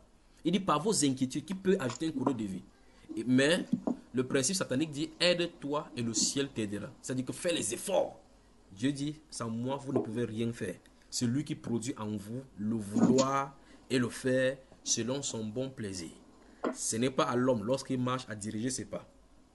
C'est Dieu qui dirige les pas de l'homme, mais l'homme peut-il le comprendre? Mon fils, donne-moi ton cœur. Mon fils, donne-moi ton cœur. Celui qui se confie en son cœur est un insensé. Mais quel développement personnel dit que fais confiance en toi-même. Dieu a mis quelque chose en toi. Fais sortir ton potentiel. Tu ne crois même pas là où ton cœur se trouve. Tu vas faire sortir ça où? Vous voyez là où on se trouve? On fait toujours la philosophie pour que l'homme se retourne en lui-même pour essayer de se donner les preuves. Mais en faisant comme ça, le diable vient travailler avec toi. Vous avez comme l'impression que c'est parce que vous êtes trop intelligent. Mais c'est parce que vous avez épousé cette philosophie, ces principes-là, que ça vous bosse la capacité. Les démons vous insultent, vous inspirent ces choses-là, vous réussissez. Vous pensez que les formules chimiques, les formules que nous avons découvertes pour faire l'ordinateur, les formules des tubes cathodiques, ainsi de suite, la loi de Kepler qu'on a là, toutes ces choses-là, comment ils ont découvert cela? Pourquoi il fallait être dans les loges de la chimie, de la magie blanche pour pouvoir découvrir toutes ces choses-là? Pourquoi c'est un secret qu'on doit leur donner? Pourquoi les Africains fréquentent jusqu'à un niveau donné, on leur donne le doctorat, on dit soit vous signez ici, vous continuez dans les loges des secrets, pour qu'on vous révèle les profondeurs de tels droits, de telles lois, ou bien on vous donne les doctorats, vos diplômes de doctorat, vous rentrez dans l'université, vous enseignez. Pourquoi faut-il que des grands docteurs entrent dans les loges pour pouvoir avoir les saints secrets? Et il faut l'initiation. Pourquoi? Qu'y a-t-il des cachets là-bas? Vous voyez là où on en est, n'est-ce pas? Alors souvenez-vous que le monde que vous voyez là, c'est un monde qui est gagné par Lucifer depuis longtemps, coordonné par lui depuis longtemps, et qui désire manifester ces désirs là-bas. Ces désirs sont manifestés dans les religieux, dans les scientifiques, et avec les pensées qu'il injecte chaque fois. Le frère Achinda, bonsoir et bienvenue. Bonsoir le frère Julien, bonsoir monsieur. Tu es la bienvenue dans cet espace réservé au peuple de Dieu pour l'édification, la restauration de leur âme et la réconciliation vraie avec le Seigneur Jésus-Christ afin de retrouver le véritable Saint-Esprit qui nous a été envoyé du ciel. Amen. Ça arrive, ça arrive, ça arrive. Mais avant, vous voyez effectivement qu'il faut qu'on nettoie toutes ces zones d'ombre qu'il y a dans notre âme. Et au fur et à mesure, le Saint-Esprit nous montre les différents endroits qui ont handicapé notre relation avec lui. Lorsque quelqu'un a déjà ce style de pensée, aide-toi, le ciel t'aidera. Ma soeur, tu dors, ta vie dort. La vie appartient à ceux qui se lèvent tôt. Vous entendez de ces choses, n'est-ce pas? Que la vie appartient à ceux qui se lèvent tôt. Non. La vie est au Seigneur. Jésus-Christ est le chemin, la vérité et la vie. Il n'appartient pas à ceux qui se lèvent tôt. Il appartient, la vie appartient à ceux qui croient en elle. Parce que la vie est une personne. Vous voyez les philosophies, n'est-ce pas, frère? J'aurais souhaité venir en Côte d'Ivoire, mais la nature en a voulu autrement. Le hasard a voulu que je tombe sur... Le hasard a voulu que... On essaie d'esquiver chaque fois. Regardez, pour ceux qui font des détours sur YouTube pour fouiller la conception et la grossesse, de la conception jusqu'à la naissance, vous allez voir effectivement comment lorsqu'il y a la conception des gamètes mâles et femelles, vous entendez ce que les journalistes disent. Ils disent qu'à cet instant-là, il y a le miracle de la vie peut se produire. Il dit le miracle de la vie peut se produire parce que ça les dépasse. Il ne peut pas expliquer comment la gamète mâle vient rencontrer la gamète femelle, comment tous les destinées des personnes, l'ADN et autres, le 23 chromosomes, comment ils font pour s'entremêler. La conclusion, c'est que la destinée est écrite maintenant. Qui l'a écrite? Qui a écrit cette destinée? Vous voyez cela? Et ils disent maintenant que non, le mécanisme de la magie de la vie peut commencer. C'est comme c'est un mécanisme qui est régi par rien, mais par une loi scientifique. Mais le Dieu Tout-Puissant dit que c'est lui qui place des enfants dans le ventre. Il donne une maison à celui qui n'en avait pas. N'est-ce pas, mes frères? Amen. Supportez-moi comme ça sur cette terre. Si supportez-moi, je suis obligé de parler. Mon frère, il faut parler. Voilà. Maintenant, parlez vous aussi. Alors, je vous passe la main. Parlez maintenant. Alors, nous avons écouté, je crois que si les autres frères viennent, on va encore réécouter ces... Mais quand les frères vont venir, s'ils nous trouvent encore en train de parler, dites-leur de ne pas se fâcher. Que c'est notre rôle de parler en tant que prédicateur. Et puis, si les gens nous insultent, vous remarquez la différence qu'il y a entre les chrétiens et d'autres religions qui sont des fanatiques. C'est que on nous insulte, nous bénissons. On nous insulte, nous sourions. Et quand bien même on le fait, le grand maître Seigneur Jésus-Christ nous avait déjà dit que si on a fait ainsi au bois vert, qu'en sera-t-il du bois sec? Dieu merci, ce n'est pas celui-ci, il ne nous a pas insulté directement. Il a dit qu'on nous a seulement aliénés avec la Bible. Il a insulté le grand Dieu de la Bible lui-même et son fils Jésus-Christ. Donc, nul besoin que Junior puisse prophétiser que ce qui va arriver à ce monsieur, c'est Dieu qui a sa sentence avec lui. Vous voyez? Comme il ne connaissait pas le Saint-Esprit, il n'a pas blasphémé contre le Saint-Esprit. Donc, c'est quelqu'un qui est rachetable. Maintenant, j'aimerais dire ceci. Souvenez-vous d'une chose, c'est ne défendez pas Dieu. Dieu est assez puissant pour se défendre. Il a usé la même chose quand Gédéon allait casser les pieds de son père. On est venu, on a dit qui a cassé les pieds de Baal. Quelqu'un a dit, si Baal est Dieu qui se défend lui-même. Vous voyez cela? Si Dagon était Dieu, il pouvait se lever du temple là-bas, là où l'âge de l'alliance avait renversé. Mais Dagon était chaque fois au sol parce que tout genou se fléchira devant lui. Alors maintenant, je repose la question. Cet homme qui s'appelle Moïse est pasteur. D'où vient le titre pasteur? Il dit, je suis le pasteur Moïse. D'où vient le titre pasteur? Ceci donc pose la problématique de tous ceux qui vont dans les ministères pastoraux sans rencontrer le Seigneur Jésus. On rencontre des pasteurs qui disent qu'ils étaient des pasteurs dans le pentecôtisme et qui se sont convertis dans la religion musulmane. Vous avez déjà entendu cela, n'est-ce pas? Je crois que c'est sur ces ondes que nous avons vu une fois un prêtre, quelqu'un qui disait qu'il était pentecôtiste et qu'il a vu Marie, il a commencé à prier Marie. Vous vous souvenez de cet enseignement-là? Alors la question maintenant, c'est que ceux-ci, qui les a appelés à la charge des pasteurs, puisque l'appel doit être fait par le Seigneur. La Bible déclare que celui qui est monté, c'est celui qui est descendu, il a fait les dons aux hommes. Et donc ces gens-ci doivent avoir rencontré le Seigneur. Et quelqu'un ne peut pas rencontrer le Seigneur et quitter sa voix pour aller dire qu'il n'existe pas. C'est pas possible que vous voyez le Seigneur vous dites qu'il n'existe pas. C'est pas possible. Donc celui-ci dans son ministère, c'est quelqu'un qui a flirté avec la Bible ici. Certainement, il avait été dans une assemblée et peut-être on l'a déçu ou bien quoi que ce soit. Et peut-être il a décidé d'avoir 5 familles avec la Bible dit que sur la nouvelle alliance, une de ces familles a dit que non. Parce que chacun fait comme ça pour essayer d'éliminer le principe du péché. Parce que la Bible là prêche contre le péché. Vous voyez, on essaie de faire tout et tout pour dire que non, le Dieu n'existe pas. Conséquent, on fuit le jugement. Écoutez-moi très attentivement, vous, monsieur Moïse, et tous les acolytes africains et tous les autres qui croient à la religion et à la réincarnation et vous tous là. Même si vous ne croyez pas à la résurrection, Dieu va vous ressusciter. Au moins pour l'autre, là, vous allez y participer. Que vous le vouliez ou pas, vous allez ressusciter, il va vous ressusciter. Que vous dites qu'il n'existe pas, ce n'est pas le fait que vous dites qu'il n'existe pas qui va montrer que non, il faut qu'il prouve que j'existe. Il n'a pas besoin de prouver.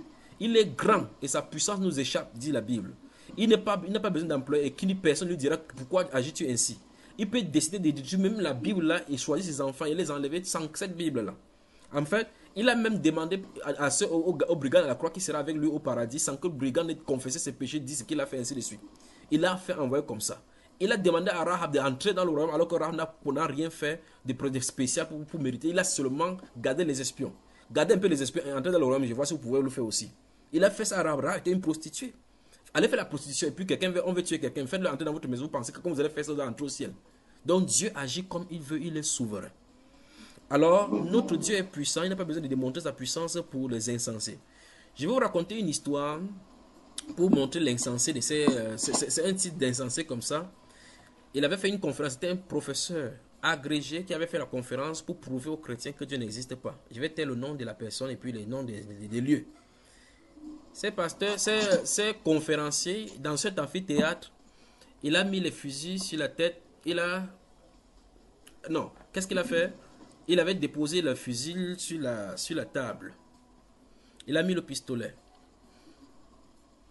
Est-ce que vous me suivez, frère? Amen, amen, amen. Le conférencier, il a dit à tous ceux qui étaient dans la salle, il veut vous prouver par une seule formule que Dieu n'existe pas. Donc, c'était le collègue de celui-ci. Mais c'est dans le domaine de l'intelligence.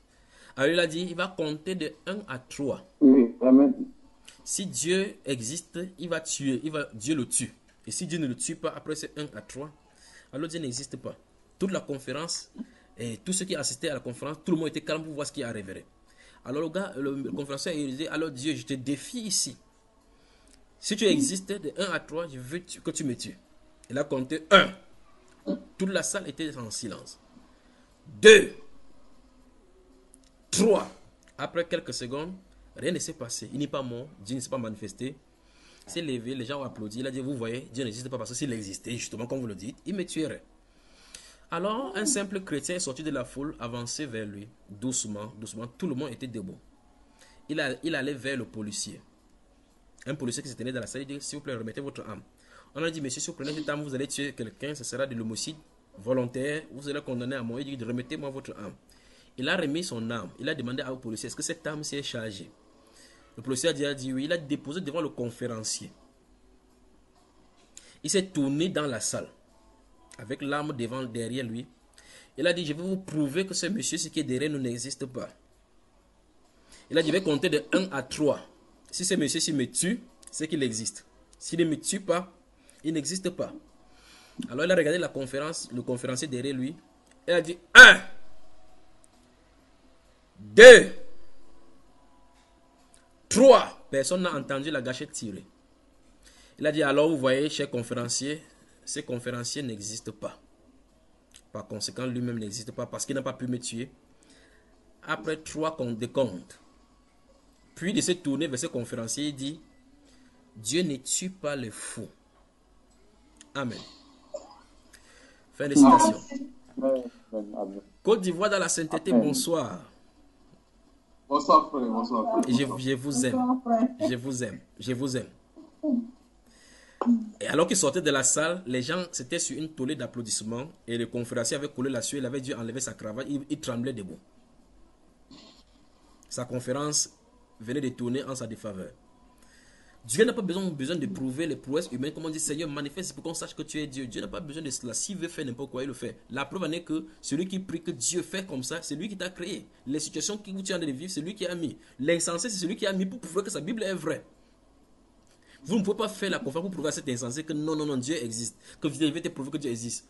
On n'a pas besoin de cela. Il a son rôle. Il faut qu'il joue son rôle d'insensé pour que le chapitre 14 des psaumes, verset 1 puisse se vérifier. Amen. Le frère Achille, je suis sûr que tu te poses la question de quoi est-ce qu'on en est parlé. Qu'est-ce qui s'est encore passé ce soir, pas vrai? Oui. Effectivement. Alors, si pour mettre notre frère dans le bain, afin que vous réécoutez, vous aussi, et profilez encore vos questionnements et vos remarques, Côte d'Ivoire dans la sainteté, permettez donc que je remette donc cet extrait de 8 minutes. Le frère Achida, je te préviens, ne te fâche pas, d'accord? Ne te fâche pas. D'accord, frère? Ok. Fermez donc le micro, s'il vous plaît, et puis qu'on écoute sans problème. Voilà, le frère Espérant, prends un peu de l'eau, ça va te calmer vraiment les ardeurs. Que Dieu te bénisse. Amen, amen.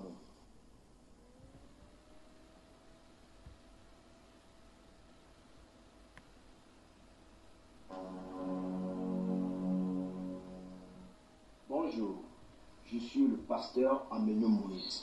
Je veux vous parler aujourd'hui du Dieu, le créateur du ciel et de la terre. Pour tout vous dire, le ciel n'existait pas. Il n'y a nulle part qu'on appelle le ciel. Ce que nous voyons en l'air là n'existe pas. Ce n'est que notre vue qui est limitée là-bas. C'est comme tu vas à la plage. Tu vas à la plage, tu verras à l'horizon, c'est comme le ciel touche la mer. Ça ne touche jamais la mer, c'est notre vision qui est arrêtée là-bas. Maintenant, on nous a présenté un Dieu qui constitue le créateur du ciel et de la terre. Comment Dieu peut créer ce qui n'existe pas? C'est ça la terre. La terre, c'est comme ça, la terre est suspendue en l'air comme ça. Ce n'est pas quelque chose qui est bloqué quelque part ou le ciel aussi est bloqué comme ça. Non. La terre est suspendue dans l'univers. Donc la terre n'est pas une chose plate, mais la terre est ronde. Et quand la terre tourne comme ça, c'est dans l'univers. Donc si tu es ici, ton ciel c'est ici. Si tu es ici, ton ciel c'est ici. Si tu es quelque part ici, ton ciel c'est là. Donc si tu pars comme ça, tu n'attendras jamais rien du tout. Si tu pars comme ça, tu n'atteindras jamais rien. Si tu pars comme ça, tu n'atteindras jamais rien. Si tu pars comme ça, tu n'atteindras jamais rien. Donc le ciel n'existe pas. Ce qui fait que le Dieu qu'on nous a présenté, le Dieu de la Bible, est un Dieu menteur. C'est un Dieu même qui n'existe pas. Et on n'a rien à voir avec ce Dieu. Imaginez ce Dieu dans leur Bible ici qui dit encore qu'il y a des hommes qui ont construit une tour comme ça pour atteindre le ciel, pour atteindre leur Dieu. Et ce Dieu, qu'est-ce que ce Dieu a dit? Nous allons lire dans Genèse chapitre 11, verset 5. Alors, il dit, l'Éternel descendit pour voir la ville et la tour que bâtissaient les fils de l'homme. Il dit, l'Éternel est descendu d'abord. Dieu est descendu tout. Il était où pour descendre? Où? Il n'est nulle part. Donc on dit que Dieu est descendu pour voir la ville que bâtissaient les fils des hommes. Donc Dieu, là où il est, il ne peut pas voir la ville. Il est obligé de descendre. Quel est ce Dieu-là? C'est un Dieu qui n'est pas omniprésent. Donc il ne peut pas voir partout. Il n'est pas partout en même temps. Donc l'Éternel dit, voici, ils forment un seul peuple et ont tous une même langue. Et c'est là ce qu'ils ont entrepris. Maintenant, rien ne les empêcherait de faire tout ce qu'ils auraient projeté. Allons, descendons et la confondons. Maintenant, l'Éternel dit, ils vont descendre maintenant pour pouvoir confondre la langue des hommes. Donc l'Éternel, là où il est, le ciel qui n'existait pas, le ciel qui n'a jamais créé, il est quelque part là-bas pour eux. Quel est ce Dieu qu'on nous a imposé? Un Dieu de folie. Nous n'avons pas besoin de ce Dieu de menteur. Et nullement encore son fils. Son fils a aussi nul que lui. Lisez encore dans le livre de Genèse toujours, Genèse 18, verset 21. Vous allez voir là-bas. Et c'est pourquoi, attendez, c'est pourquoi je vais descendre. Je verrai s'ils ont agi entièrement selon le bruit venu jusqu'à moi.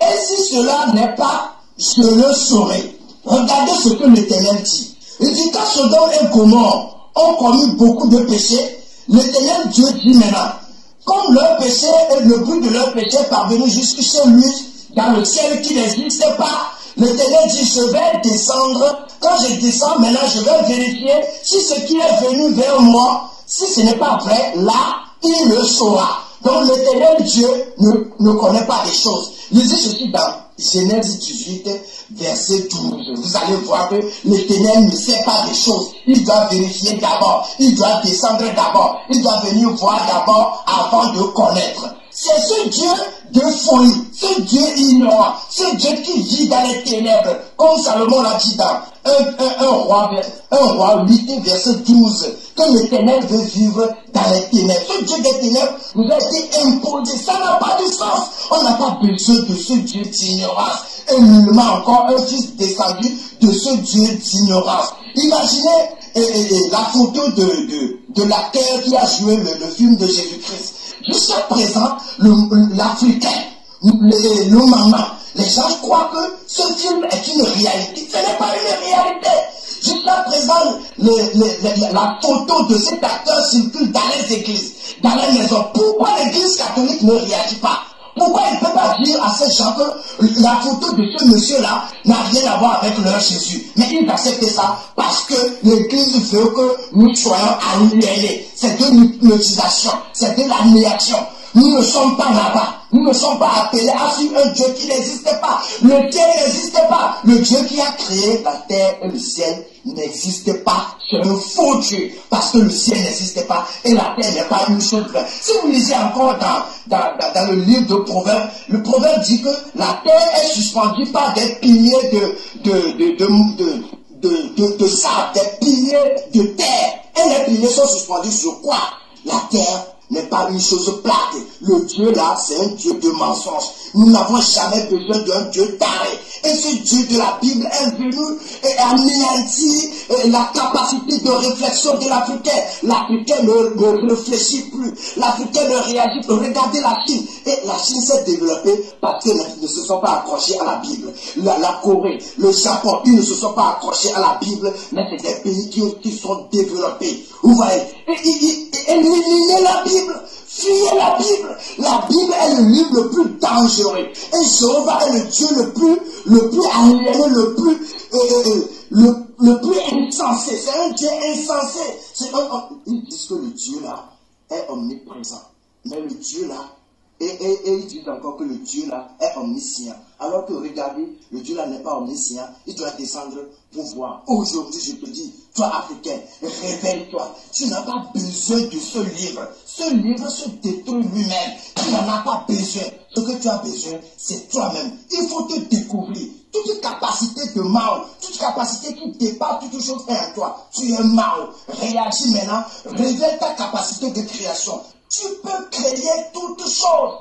Tu peux créer, réfléchissez. Ne suivez pas ce Dieu de la Bible. Et moins encore, un Dieu taré comme ça nous envoie son fils. Pour nous faire quoi? Nous n'avons pas besoin de Jésus. Jésus-Christ même, c'est un démon. C'est ce démon qui est venu pour nous anéantir dans les églises. Pour que l'Africain ne puisse pas évoluer. Pour que l'Africain ne puisse pas construire. Fuyez ce Dieu. Moi, je suis le pasteur Amenu Moïse. Je vous réveille aujourd'hui. Je veux que tu te réveilles. Moi, je suis Mao. Mao, c'est la capacité qui dépasse toutes les choses. Et Mao est le créateur. Et ce Mao n'existe pas. Ce Mao, c'est toi. Tu es Mao. Tu détiens toute capacité de création. Moi, je crée. Toi aussi, tu crées. Nous sommes Mao. Et Mao est la lumière. C'est la nouvelle lumière qui détruit les églises. Les églises, la Bible, le Jéhovah, le Jésus-Christ n'existent plus en Afrique. Nous l'anéantissons. L'église avec tous ces démons de la Bible et de toutes ces choses-là pour refléter l'Afrique.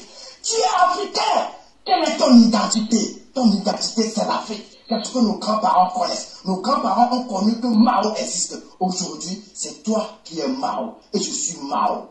Je m'appelle Pasteur Amenu Moïse et je suis Seoutan. Je suis au numéro 00228 93 15. Donc, voilà. Côte d'Ivoire dans la sainteté. Bonsoir. Bonsoir, frère. Bonsoir, Frère Achille Nda, tu es dans le bain de la chose, je te prends maintenant, je te cueille à chaud. Pas comme le pasteur là nous a cueilli à chaud. Toi, je te cueille à chaud. Piste de réflexion, commentaire, vas-y maintenant. Bon, moi, tout ce que j'ai suivi, je sais que ce monsieur fait, c'est une publicité. Je crois bien que c'est une publicité parce qu'à la fin, il décrit qui il est, c'est un pasteur. Et tout ce qu'il a vécu comme message, c'est de prendre son Dieu Mao, et ensuite le Dieu de la Bible était le monteur, tout ça. Bon. En réalité, c'est une publicité qu'il fait, c'est tout. Il fait sa publicité, vous faites quoi? Donc ça dit qu'il a changé des camps sans changer des principes de publicité, parce que c'est comme ça que les pasteurs font aussi dans les prédications aussi aujourd'hui, n'est-ce pas, au milieu chrétien. Voilà, c'est comme ça, c'est un marketing, vous faites. Il a gardé ces principes-là. Il a commencé ces principes-là, il a gardé ça du christianisme quand il y était. Voilà, c'est ça. Tu as la parole, mon frère, vas-y. Bon, maintenant, en fin de compte, il veut dire que, bon, je ne sais pas si c'est la même chose que j'ai compris. Bon, le développement en soi qui met en évidence ici, que de faire confiance en son Dieu Mahou, et ensuite... Mais qui est ce Dieu Mahou? Dans les premiers temps, bon, moi je ne le connais pas, c'est ce qu'il fait comme publicité. Mais dans les premiers temps, il fait croire que les cieux n'existent pas, et que Dieu n'existe pas, son Fils n'existe pas, mais en même temps, il oublie que la terre existe. Donc, d'une part, il défie en même temps la science, et en même temps, il croit aussi à la science. Donc, d'une part, c'est flou dans tout ce qu'il dit, c'est carrément flou, mais on voit en définitive que c'est une publicité qu'il recherchait derrière, c'est tout. C'est une publicité. Oui, mais le titre de sa vidéo, c'est un pasteur dépassé des bêtises bibliques. Il est d'abord dépassé. Et d'après ce qu'il a pris, d'après ce titre-là, les quelques versets, parce qu'il pourra dire qu'il pourra en citer comme ça pendant des milliers des heures. Et c'est quelques passages là où Dieu descend pour voir, pour découvrir si les informations qui lui sont arrivées sont vraies. Il a oublié de citer même Genèse chapitre 6 où Dieu s'est repenti d'avoir fait l'homme sur la terre. C'est comme si Dieu ne savait pas qu'il pouvait faire l'homme. Il a oublié le chapitre 3 où Dieu pose la question à Adam. Adam, où es-tu? Comme s'il ne connaissait pas, ainsi de suite. Vous vous souvenez que je parle chaque fois des enseignements des pierres d'achoppement dans la Bible, n'est-ce pas? Oui. Les voilà, vous commencez à les rencontrer. Je crois que le moment a d'arriver où il doit prêcher sur les pierres d'achoppement que Dieu lui-même a mis dans la Bible. Voilà là où ça a été celui-ci. Alors, qui d'autre prend la parole?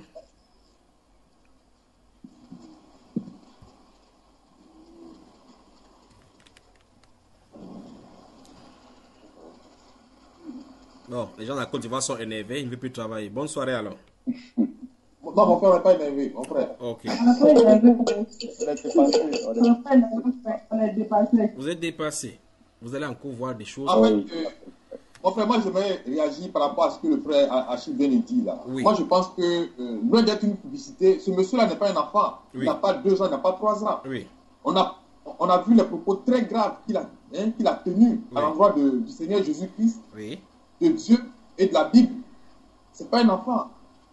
Et comme l'avait dit, Dieu même se charge de se défendre lui-même. Donc moi, je dirais que il faut un Jérémie, il faut un Ézéchiel pour prophétiser tout de suite. Prophétise alors, mon frère, prophétise, puisque tu t'appelles Paul. Non, mais pour lui, c'est grave. C'est grave. Bon, vous pouvez le faire, mais vous avez déjà dit la réponse. Dieu même se charge de lui. Donc, on n'a pas vraiment, ce qu'on peut faire pour lui, c'est de prier pour. Bon, je ne sais pas si on doit prier pour son âme, n'est-ce pas, mais vraiment, lui là, il est irrécupérable. Parce que là, il vient de se mettre, il vient de créer sa tombe là, sans le savoir. Il est mort vivant. On va aller doucement, sans émotion, d'accord? C'est vrai qu'il a attaqué votre Bible, attaqué les chrétiens, mais je vais jouer le rôle d'arbitre ici, d'accord? La question que je te pose, la question que je vous pose, c'est que ces garçons, les allégations qu'il a dites concernant votre Bible, a-t-il raison? Il a pris des versets bibliques, il a prouvé que le Dieu de la Bible n'est pas omniscient, n'est pas omniprésent, puisqu'il est obligé de descendre à Sodome et à Gomorrhe pour vérifier si les informations qui lui sont parvenues sont exactes. Donc Dieu est obligé de descendre, c'est comme s'il ne savait pas. On a vu effectivement comment il a lu dans le livre de Genèse chapitre 18, comment Dieu est venu pour dire, les cris sont parvenus. Quand il est venu, il dit que les gens ont construit les gratte-ciels pour trouver Dieu. Il a dit que il a pris le globe terrestre en disant que celui de ses côtés, c'est le ciel de ses côtés, c'est pour montrer que la bêtise de croire qu'il y a un ciel quelque part. Puis il dit que le ciel n'existe pas, Dieu n'existe pas. Alors je te pose la question, y a-t-il un argument contre ces garçons parce qu'un enseignement est contrôlé par un enseignement?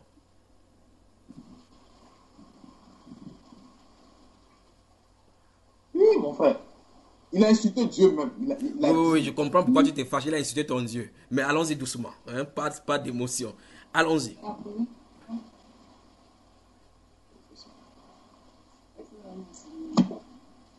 Y a-t-il des choses qu'il a dites? Y a-t-il des choses qu'il a dites dont tu peux présenter le contraire.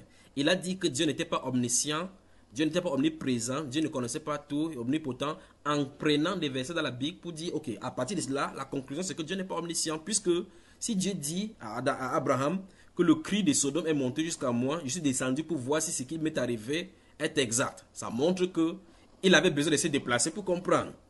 Il a besoin qu'on lui donne des rapports concernant Sodome et Gomorrhe pour qu'il puisse savoir que là-bas c'est grave. Alors, de ces versets, il conclut que Dieu n'est pas omnipotent, Dieu n'est pas omniscient. Qu'est-ce que vous en dites? Mais frère, moi, ce que je peux dire dans cette situation-là. Oui, le frère Olivier, allons-y. Le temps que le frère, vous savez, le frère Paul Espérance avait déjà dégané le coup. Il voulait prophétiser sur le pasteur togolais là, que Dieu va frapper sa famille, frapper ses pieds. Donc, on le calme d'abord. Oui, frère Olivier, allons-y. Alors, frère, ce que je veux dire, en fait, lorsqu'on entend parler de ce monsieur-là, en fait, il a une compréhension littérale des Écritures. Oui. Lorsqu'il dit que, ouais, il prend le passage de Genèse chapitre 11 et puis celui de Genèse chapitre 18, où on parle de Dieu qui est descendu, bon, c'est une compréhension littérale de ces passages-là. Quand on dit Dieu est descendu, ça ne veut pas dire que, ouais, Dieu étant descendu ne contrôle pas tout l'univers, ou il n'est pas omniscient. Puisqu'on a certains passages dans les Écritures où, lorsqu'on prend le livre de Néhémie, au chapitre 9 là-bas, où il est question du fait que le Seigneur Dieu est descendu sur la montagne de Sinaï, et il parlait du haut des cieux en donnant vraiment ses lois à son peuple qui est Israël. Oui. Donc ici, on voit dans ce passage-là que Dieu, quoique Dieu étant descendu sur la montagne, mais Dieu parle du haut des cieux. Donc ça veut dire que Dieu peut descendre sur la montagne tout en étant dans les cieux. Et c'est là même la preuve de son omniprésence. Voilà, donc quand on dit Dieu est descendu, ça ne veut pas dire que Dieu est descendu, donc il a perdu, il n'est plus au ciel. Mais Dieu étant descendu, mais il contrôle tout l'univers. Oui. Voilà, donc moi je pense qu'il a une compréhension littérale de ces passages-là. Et c'est ce qui l'amène à dire, ouais, que Dieu n'est pas omniprésent. Oui. Alors que nous voyons d'autres passages qui attestent effectivement de l'omniprésence de la divinité. Oui. Alors là, voilà. sur ça, il te pose la question. Il s'appelle pasteur. Comment est-il devenu pasteur selon toi? Alors, moi, je pense que son pasteur-là, en fait, c'est que Dieu n'existe pas. Parce qu'un pasteur qui a été appelé de Dieu va effectivement confesser l'existence de ce Dieu qu'il appelle. Parce que tu ne peux pas être appelé de quelqu'un qui n'existe pas. Vous voyez?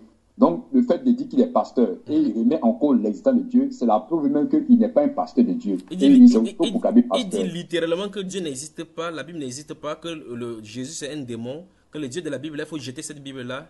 Ça a aliéné les chrétiens. Mais maintenant, restons sur ton point de développement, et avec la Genèse chapitre 18 pour montrer la folie de cet homme-là. Quand Dieu est effectivement descendu, causant avec Abraham, est-ce qu'à un moment donné, dans ces passages-là, on a vu Dieu prendre les renseignements quelque part concernant Sodome et Gomorrhe pour connaître ce qui se passe? Non. Est-ce qu'on a vu dans le débat d'Abraham et Abraham et Dieu, dans les conversations, est-ce que quelqu'un a informé Dieu que ça s'est passé de telle façon? Non, frère. Dans le chapitre 19, nous voyons les deux anges qui sont arrivés au-dessus le soir à Sodome. La Bible déclare ils ont dit à l'autre de sortir parce que Dieu a demandé qu'ils détruisent la ville, n'est-ce pas? Tout à fait, frère. Alors finalement, est-ce que Dieu a donc pris le renseignement quelque part pour savoir ce qu'il en est? Non. Dieu n'a pris aucun renseignement. Parce qu'il savait effectivement ce qui s'est passé à Sodome et Gomorrhe. Voilà. Mais la question maintenant, c'est pourquoi Dieu parle-t-il ainsi comme un être humain? Vous entendez les pieds d'achoppement de la Bible, n'est-ce pas? Les pieds d'achoppement. Donc cet homme-ci, parce qu'il va dans la Bible pour chercher justement les choses, pour contredire la Bible, Dieu lui révèle les choses contredisant de la Bible. C'est ainsi. Les pharisiens, quand ils étaient devant le Seigneur Jésus-Christ, ils allaient toute la nuit pour fouiller comment ils vont contredire Jésus le lendemain. Jésus leur a dit que vous sondez les Écritures. Jésus savait ce qu'il faisait dans la nuit. Vous sondez les Écritures, croyez avoir en elle la vie, mais c'est elle qui rend témoignage de moi. Donc quand ils iront dans la Bible, ils vont seulement voir que non, normalement, si cet homme c'était des dieux, il devait respecter le sabbat. Vous voyez cela parce qu'il y avait un pied d'achoppement derrière le sabbat. Mais ils oublient le verset qu'il est humble au milieu de toi. Ce style de verset qui dit que ton roi vient, il est monté sur une ânesse. Vous voyez cela? Ils oublient cela. Ils oublient que le voici, il est humble au milieu de toi. Il pardonne tes péchés, il est humble. Dans son amour pour toi, il gardera le silence lorsqu'on va le frapper. Ils oublient tout cela. C'était écrit comme ça dans les Écritures, mais ils ne voyaient pas cela. Ils voyaient plutôt les autres que non, ils ne respectent pas le sabbat. Un homme normalement va respecter le sabbat, il devait naître ici. Il ne pouvait pas naître chez les pauvres comme ça, ainsi de suite. Il égale la multitude. Vous voyez les pieds d'achoppement, n'est-ce pas? Amen, amen. À tout Seigneur, tout honneur. Nous basculons dans la deuxième partie des Côte d'Ivoire de la sainteté ce soir, parce que nous accomplissons ainsi la volonté de notre Père qui dit qu'on se réjouisse avec ceux qui se réjouissent. J'ai ainsi l'honneur de présenter ce soir le couple Niaoré depuis Abidjan. Le couple Niaoré, bonsoir avec Kelly Yankolo et bienvenue dans Côte d'Ivoire dans la sainteté, édition spéciale à vous dédiée. Bonsoir et bienvenue. Shalom, shalom, bonsoir, bien-aimé, bonsoir. Voilà. Bonsoir tous les frères, bonsoir frères. Je prends une ponctuation musicale vous concernant et puis je reviens, on va commenter, d'accord? Oui. Que Dieu vous bénisse, que Dieu vous bénisse. Oui, Amen. oui, que Dieu vous bénisse, que Dieu vous bénisse. Amen. Amen. Voilà, on l'a. Si quelqu'un a à dire, qu'il le dise maintenant, ou qu'il se taise à jamais, car ce que Dieu a uni, l'homme ne doit pas diviser. C'est ça, monsieur le maire, André Fenda, tu as raison. Et des extraits de l'épître de Paul aux Corinthiens, il voudrait nous situer sur l'importance du mariage. Ce n'est pas une aventure, c'est plutôt un sacrifice. Chacun de vous doit savoir qu'il appartient à lui. On n'a pas autorité sur son corps. On n'a pas autorité sur son corps. Ceci est la volonté de Dieu qui a dit que l'homme et la femme deviendront une seule chair. C'est vrai, mon ami. On n'a pas autorité sur son corps. On n'a pas autorité sur son corps. Ceci est la volonté de Dieu qui a dit que l'homme et la femme deviendront une seule chair.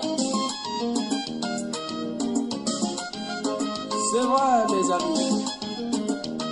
J'espère que vous me suivez. Je voudrais que nous parlions à propos de l'autorité. Mon ami, tu n'es qu'un gardien, mais bien l'autrui. À chaque fois que le propriétaire en a besoin, il faut livrer, sans poser de conditions, encore moins des exigences. Déjà quand il y a l'amour, ça doit couler sans difficulté. Cela n'a rien à voir avec les biens matériels. Veiller sur la satisfaction de l'un et de l'autre. Éviter qu'il y ait la défaillance, il faut bien assurer. On n'a pas autorité sur son corps. On n'a pas autorité sur son corps. Ceci est la volonté de Dieu qui a dit que l'homme et la femme deviendront une seule chair. Mon ami, on n'a pas autorité sur son corps. Mon ami, on n'a pas autorité sur son corps. Ceci est la volonté de Dieu qui a dit que l'homme et la femme deviendront une seule chair. Ah ah! Simon Bass, je te suis, on y va. Ah oui, c'est ça. On va mollo, mollo, mollo comme des chrétiens. On respecte les mariés, la femme à l'honneur. Chacun de nous se souvient de ces bons moments, surtout nous les mariés. Tant pis pour les célibataires. C'est ça. Ah oui, on y va. Pasto et Mamissa, je sais que vous m'écoutez. Voilà. Le corps de la femme appartient à son celui du mari. Vous ne devez jamais vous séparer.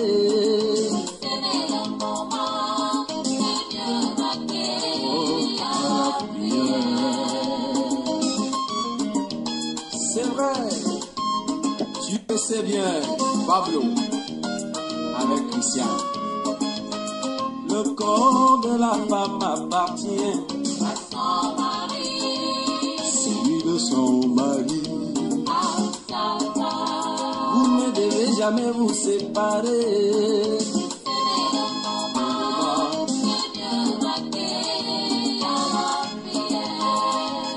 La prière va vous aider à mieux vous pardonner. S'il n'y a pas de pardon, sachez que vous n'êtes pas marié. Ce n'est qu'une association de deux individus cruels. Vous ferez mieux de vous séparer au lieu de faire semblant. Le corps de la femme appartient à son mari, celui du mari. Vous ne devez jamais vous séparer.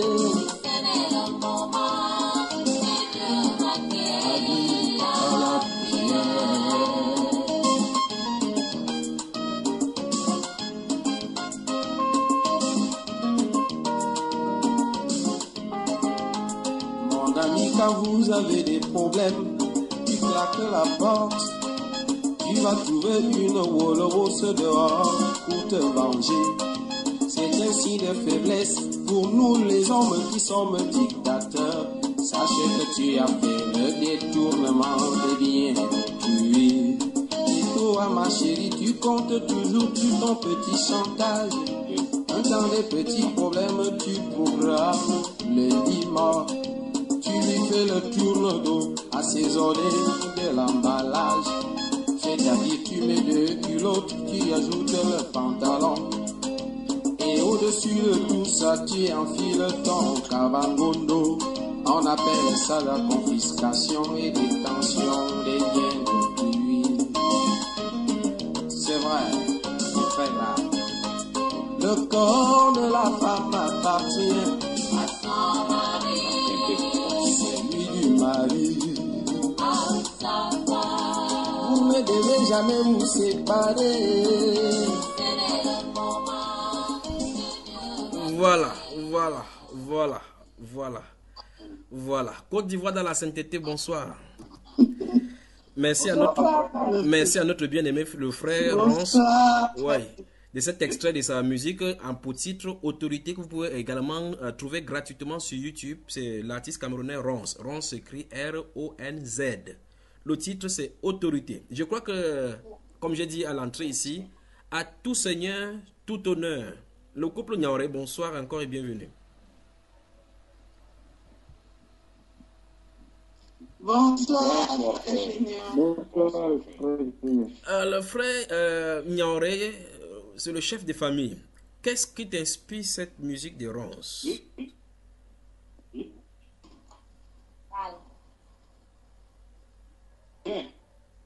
Bon, cette musique, il parle de certains principes du mariage. Il parle de certains rôles du mari. Voilà, donc, tant que le corps de la femme, du mari, est pour sa femme, le corps de la femme aussi est pour son mari. Oui. Bon, comme l'Écriture, l'homme ne doit pas priver le corps de sa femme et c'est ça. Ça, j'ai retenu ça. Il a parlé aussi de l'autorité. Voilà, effectivement, la parole dit que l'homme est une autorité. Mais cette autorité, on ne doit pas être gâté, puisqu'on a vu comment il a montré aux disciples que même celui qui a l'autorité doit servir des autres. Donc ce n'est pas une autorité dans la dictature, dans le couple. Pour détruire, mais pour édifier, pour prendre soin de sa femme. Voilà, je crois que la connexion est un petit peu brouillée de l'autre côté là, pourquoi on ne perturbe pas la tranquillité de couple jeune marié. Mais je crois que le frère Niaouré, tu vas voir maintenant qu'il y a la différence entre prêcher quelque chose et la vivre. Donc maintenant tu vas entrer dans la réalité de 1 Corinthiens au chapitre 7, où tu vas vivre la loi du mariage maintenant en somme. Tu ne dois plus prêcher seulement aux gens, tu prêcheras en ayant goûté ce que c'est que le mariage, n'est-ce pas?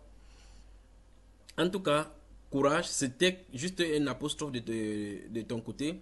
Et j'espère que la sœur Kelly ne doit pas oublier la date de retour et que le billet d'avion ne vient à... J'espère qu'elle n'a pas arrêté le vol avec ces choses-là. Vous m'entendez, n'est-ce pas, frère?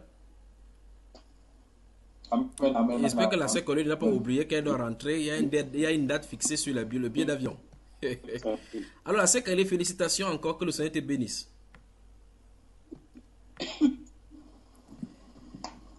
Amen. Merci beaucoup, bien-aimé frère. Tu es à l'aise, n'est-ce pas? Merci beaucoup. J'ai comme l'impression que tu as encore pris un coup de jeûne là. Ça fait longtemps. Oui, très à l'aise. Merveilleusement bien. Le mariage est délicieux. Qu'est-ce que tu peux dire aux jeunes sœurs qui disent que les hommes dérangent, qu'elles sont fatiguées, il n'y a pas d'homme sérieux? Qu'est-ce que tu peux leur dire alors comme conseil? Oui, là, c'est ce que moi me dit.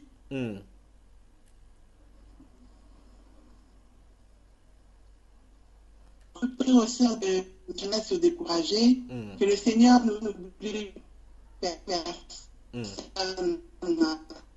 qu'elle persévère. Oui. Je crois qu'on a quelques soucis de connexion là-bas vers la Côte d'Ivoire. J'espère qu'il y a plus de tempête à Abidjan maintenant. Alors Abidjan, que le Seigneur a pris. Oui, là, je crois que la connexion c'est un petit peu... oui. Oui, je crois que la connexion c'est un petit peu stabilisée là maintenant. Oui, ma soeur, le conseil?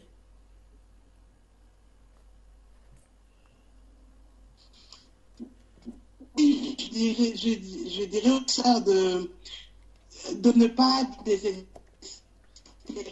Peu importe le nombre d'années, Dieu n'oublie jamais personne. Le Seigneur nous demande d'être seulement obéissants à sa parole, lui s'occupe du reste. Autant marquer le Seigneur, on verra la personne qu'il a prévue vers eux.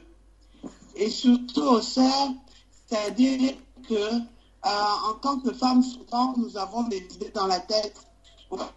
J'aimerais que mon mari soit comme ci, comme ça, l'aspect extérieur par exemple. Et lorsque le Seigneur t'envoie la personne qu'il a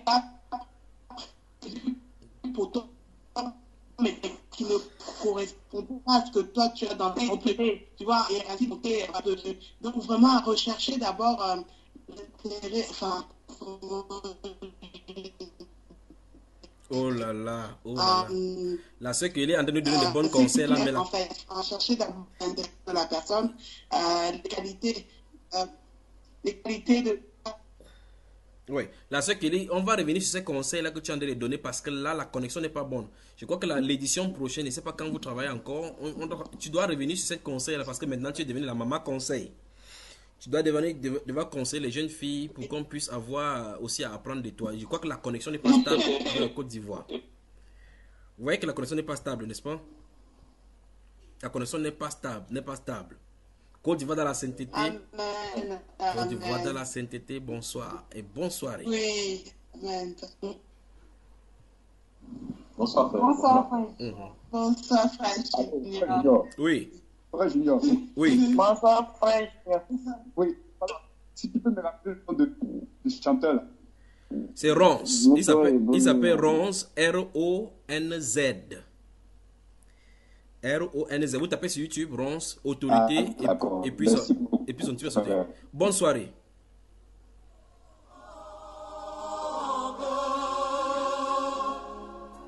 Merci,